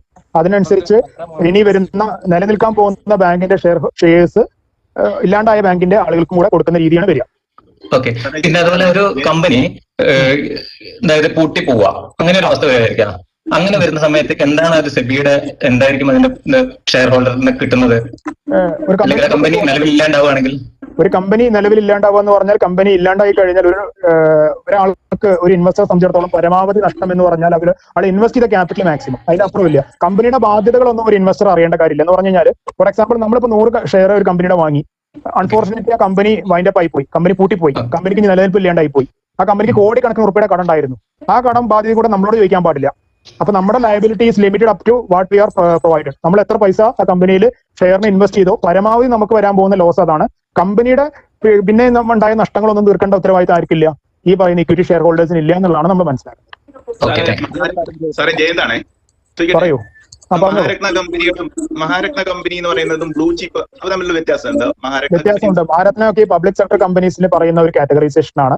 ഈ പബ്ലിക് സെക്ടറിൽ വരുന്ന വളരെ വലിയ കമ്പനീസിനെ കാറ്റഗറൈസ് ചെയ്യുന്നതാണ് ഈ മഹാരത്ന, നവരത്ന, അങ്ങനെയൊക്കെ പറയുന്ന ഓരോ രത്നങ്ങളായിട്ടാണ് പബ്ലിക് സെക്ടർ കമ്പനീസ് പറയുന്നത്. ബ്ലൂ ചിപ്പ് എന്ന് പറഞ്ഞാൽ അങ്ങനെ ഒരു കൺസെപ്റ്റ് അല്ല.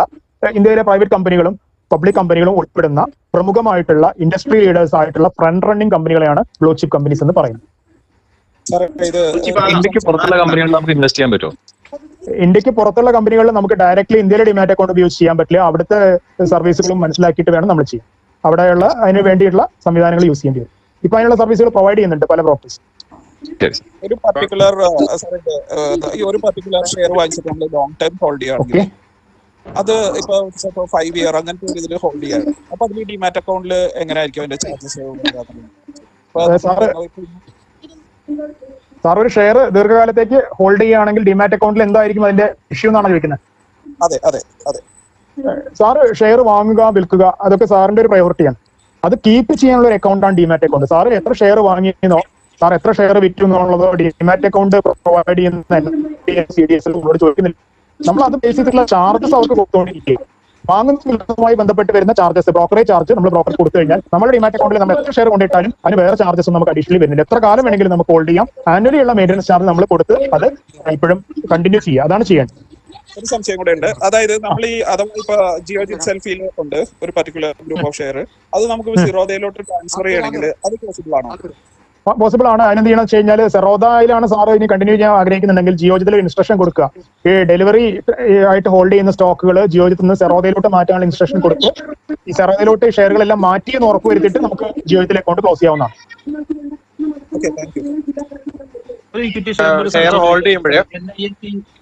ആരാണ് ചോദിക്കുന്നത്? NIIT ടെക്നോളജീസ് എന്ന് പറഞ്ഞ കമ്പനിയിൽ ഷെയർ ഉണ്ടായിരുന്നു എനിക്ക്. ഇപ്പൊ ഞാനത് നോക്കുമ്പോ കാണുന്നില്ല. അതിന്റെ കമ്പനി പ്രസന്റേഷൻ ചെയ്ത PPT ഇതിൽ ഷെയർ ചെയ്യോ? ഞാൻ ഇൻഡിവിജ്വലി എനിക്ക് റിക്വസ്റ്റ് ചെയ്യുകയാണെങ്കിൽ ഞാൻ ഇൻഡിവിജ്വലി അയക്കാം. ഗ്രൂപ്പിൽ ഷെയർ ചെയ്യില്ല, കാരണം സെബി ഡോക്യുമെന്റ് അല്ലേ. ഞാൻ ഗ്രൂപ്പിൽ ഷെയർ ചെയ്യില്ല. ആർക്കെങ്കിലും പ്രസന്റേഷൻ അത്യാവശ്യമാണെങ്കിൽ ഒന്ന് എനിക്കൊന്ന് മെസ്സേജ് ചെയ്തോളൂ, ഞാൻ റിപ്ലൈ തരാം കേട്ടോ. ഞാൻ പ്രസന്റേഷൻ വാട്സപ്പ് ചെയ്താൽ വാട്സപ്പ് അയച്ചു തരാം. ഇനി എല്ലാവരോടും പൊതുവായിട്ട് പറയാനുള്ള കാര്യമാണ്, ഇപ്പോ നമുക്കിപ്പോൾ ഏതാണ്ട് ടൈം കുറച്ച് എക്സ്റ്റെൻഡ് ആയിട്ടുണ്ട്. കാരണം 8:30 ആണ് നമ്മുടെ ടൈം പറഞ്ഞു, 8:50 ആയി ഓൾറെഡി. കുറെ ചോദ്യങ്ങൾ എല്ലാവർക്കും ചോദിക്കാനുണ്ട്. കുറച്ച് ചോദ്യങ്ങൾ ചോദിക്കാൻ പറ്റിയിട്ടില്ല, എനിക്ക് നന്നായിട്ട് അറിയാം. നിങ്ങളുടെ എല്ലാ ക്വറീസും നിങ്ങൾക്ക് എന്റെ വാട്സപ്പിൽ, എന്റെ പേഴ്സണൽ നമ്പറിലോട്ട് വാട്സപ്പ് ചെയ്തിടാം. ഞാൻ ആ ക്വറീസിനെല്ലാം തന്നെ നിങ്ങൾക്ക് സമാധാനം പറഞ്ഞു തരും. ക്ലിയർ ആയിട്ട് നിങ്ങളുടെ ഡൗട്ട്സ് പറഞ്ഞു തരാനായിട്ട് നമുക്ക് തരാൻ പറ്റും. ഞാൻ പറഞ്ഞു തരാം അതിനകത്ത് കേട്ടോ. നമ്മുടെ ഗ്രൂപ്പിന്റെ അഡ്മിൻ നമ്പർ, ഞാനാണ് ഗ്രൂപ്പിന്റെ അഡ്മിൻ, ഡോക്ടർ സനേഷ്. അപ്പൊ എന്റെ നമ്പറിലോട്ട് അയച്ചാൽ മതി, പേഴ്സണൽ മെസ്സേജ് അയച്ചാൽ മതി, വാട്സപ്പ് ചെയ്താൽ മതി. ഞാനത് പറഞ്ഞു. നമ്മള് ഒരു ഷെയർ ഹോൾഡ് ചെയ്തിടുമ്പോഴേ, അക്കൗണ്ടിൽ ഇടുമ്പോഴേ നമ്മൾ ഈ ഇതിൽ ചോദിക്കണ്ടല്ലോ ഈ സ്റ്റോപ്പ് ലോസ്, അത് നമ്മൾ സെറ്റ് ചെയ്യേണ്ട ആവശ്യമുണ്ടോ? ഇല്ലല്ലോ, നമ്മൾ നോക്കിക്കൊണ്ടിരുന്നാൽ മതിയല്ലോ അല്ലേ? മീൻസ് ട്രേഡ് ചെയ്യുകയാണെങ്കിൽ സ്റ്റോപ്പ് ലോസ് സെറ്റ് ചെയ്യണം, അല്ലെങ്കിൽ ഇൻവെസ്റ്റ് ചെയ്യുമ്പോൾ നമ്മൾ ഡെലിവറി ചെയ്യുന്നതിനുണ്ടല്ലോ, നമ്മൾ ഡേ ട്രേഡിംഗ് അല്ലാത്തതിന് ഡെലിവറിന്റെ കാര്യത്തിൽ നമുക്ക് അറിയണം, നമുക്ക് ഏത് റേഞ്ച് വരെ നമ്മൾ ഹോൾഡ് ചെയ്യാൻ താല്പര്യമുണ്ട്. വലിയ ലോസ് ഒന്നും നമുക്ക് താല്പര്യമില്ലാന്നുണ്ടെങ്കിൽ ആ റേഞ്ചിലോട്ട് വരുമ്പോൾ നമ്മൾ എക്സിറ്റ് ചെയ്ത് പോകുന്നതാണ് നല്ലത്. അപ്പൊ നമുക്ക് എക്സിറ്റ് ചെയ്ത് വേണം പോവാം, അതാണ് നല്ലത്. എല്ലാവർക്കും സെഷൻ നമ്മൾ വൈൻഡ് അപ്പ് ചെയ്യാണ്. ബാക്കിയുള്ള സംശയങ്ങൾ എല്ലാവർക്കും ഈ ഡെപ്റ്റും ഡിബെഞ്ചറും ചോദിച്ചേ. ഡെപ്റ്റിൽ ഒരു കാറ്റഗറിയാണ് ഡിബെഞ്ചർ. ഡെപ്റ്റിലെ ബോണ്ട്, ഡിബെഞ്ചർ ഒക്കെ ഡിഫറെന്റ് ഡോക്യുമെന്റ്സ്, സെക്യൂരിറ്റീസ് ഉണ്ട്, അതിലൊരു കാറ്റഗറിയാണ് ഡിബെഞ്ചർ. ഓക്കെ, അപ്പോ ഞാൻ ഇന്ന് വൈൻഡ് അപ്പ് ചെയ്യാണ്. നാളെ ഉണ്ട്, നമ്മൾ 7 മണിക്ക് നമ്മൾ നാളെ വേറെ ടോപ്പിക്കുമായിട്ട് KYC മാനദണ്ഡങ്ങളുമായി ബന്ധപ്പെട്ട ക്ലാസ് ആണ്. അതും വളരെ ഇമ്പോർട്ടന്റ് ആയിട്ടുള്ള ക്ലാസ് ആണ്. അപ്പൊ നാളത്തെ ക്ലാസ്സും കേൾക്കൂ. ബാക്കി നിങ്ങളുടെ എന്ത് സംശയങ്ങളും നിങ്ങൾക്ക് ധൈര്യമായിട്ട് നമ്മളുടെ വാട്സപ്പിലോട്ട് അയക്കാം. കമ്പനി സ്പെസിഫിക് ആയിട്ട് ചോദിക്കരുത്, ബാക്കിയുള്ള എല്ലാ കാര്യങ്ങളും നിങ്ങൾക്ക് എൻ്റെ അടുത്ത് ചോദിക്കാം. ഞാൻ അതിനുള്ള ഒരു സമാധാനം നിങ്ങൾക്ക് പറഞ്ഞുതരും. അപ്പൊ ഇന്നത്തെ ക്ലാസ്സിൽ അറ്റൻഡ് ചെയ്ത എല്ലാവർക്കും നന്ദി. അപ്പോ ഗുഡ് നൈറ്റ്.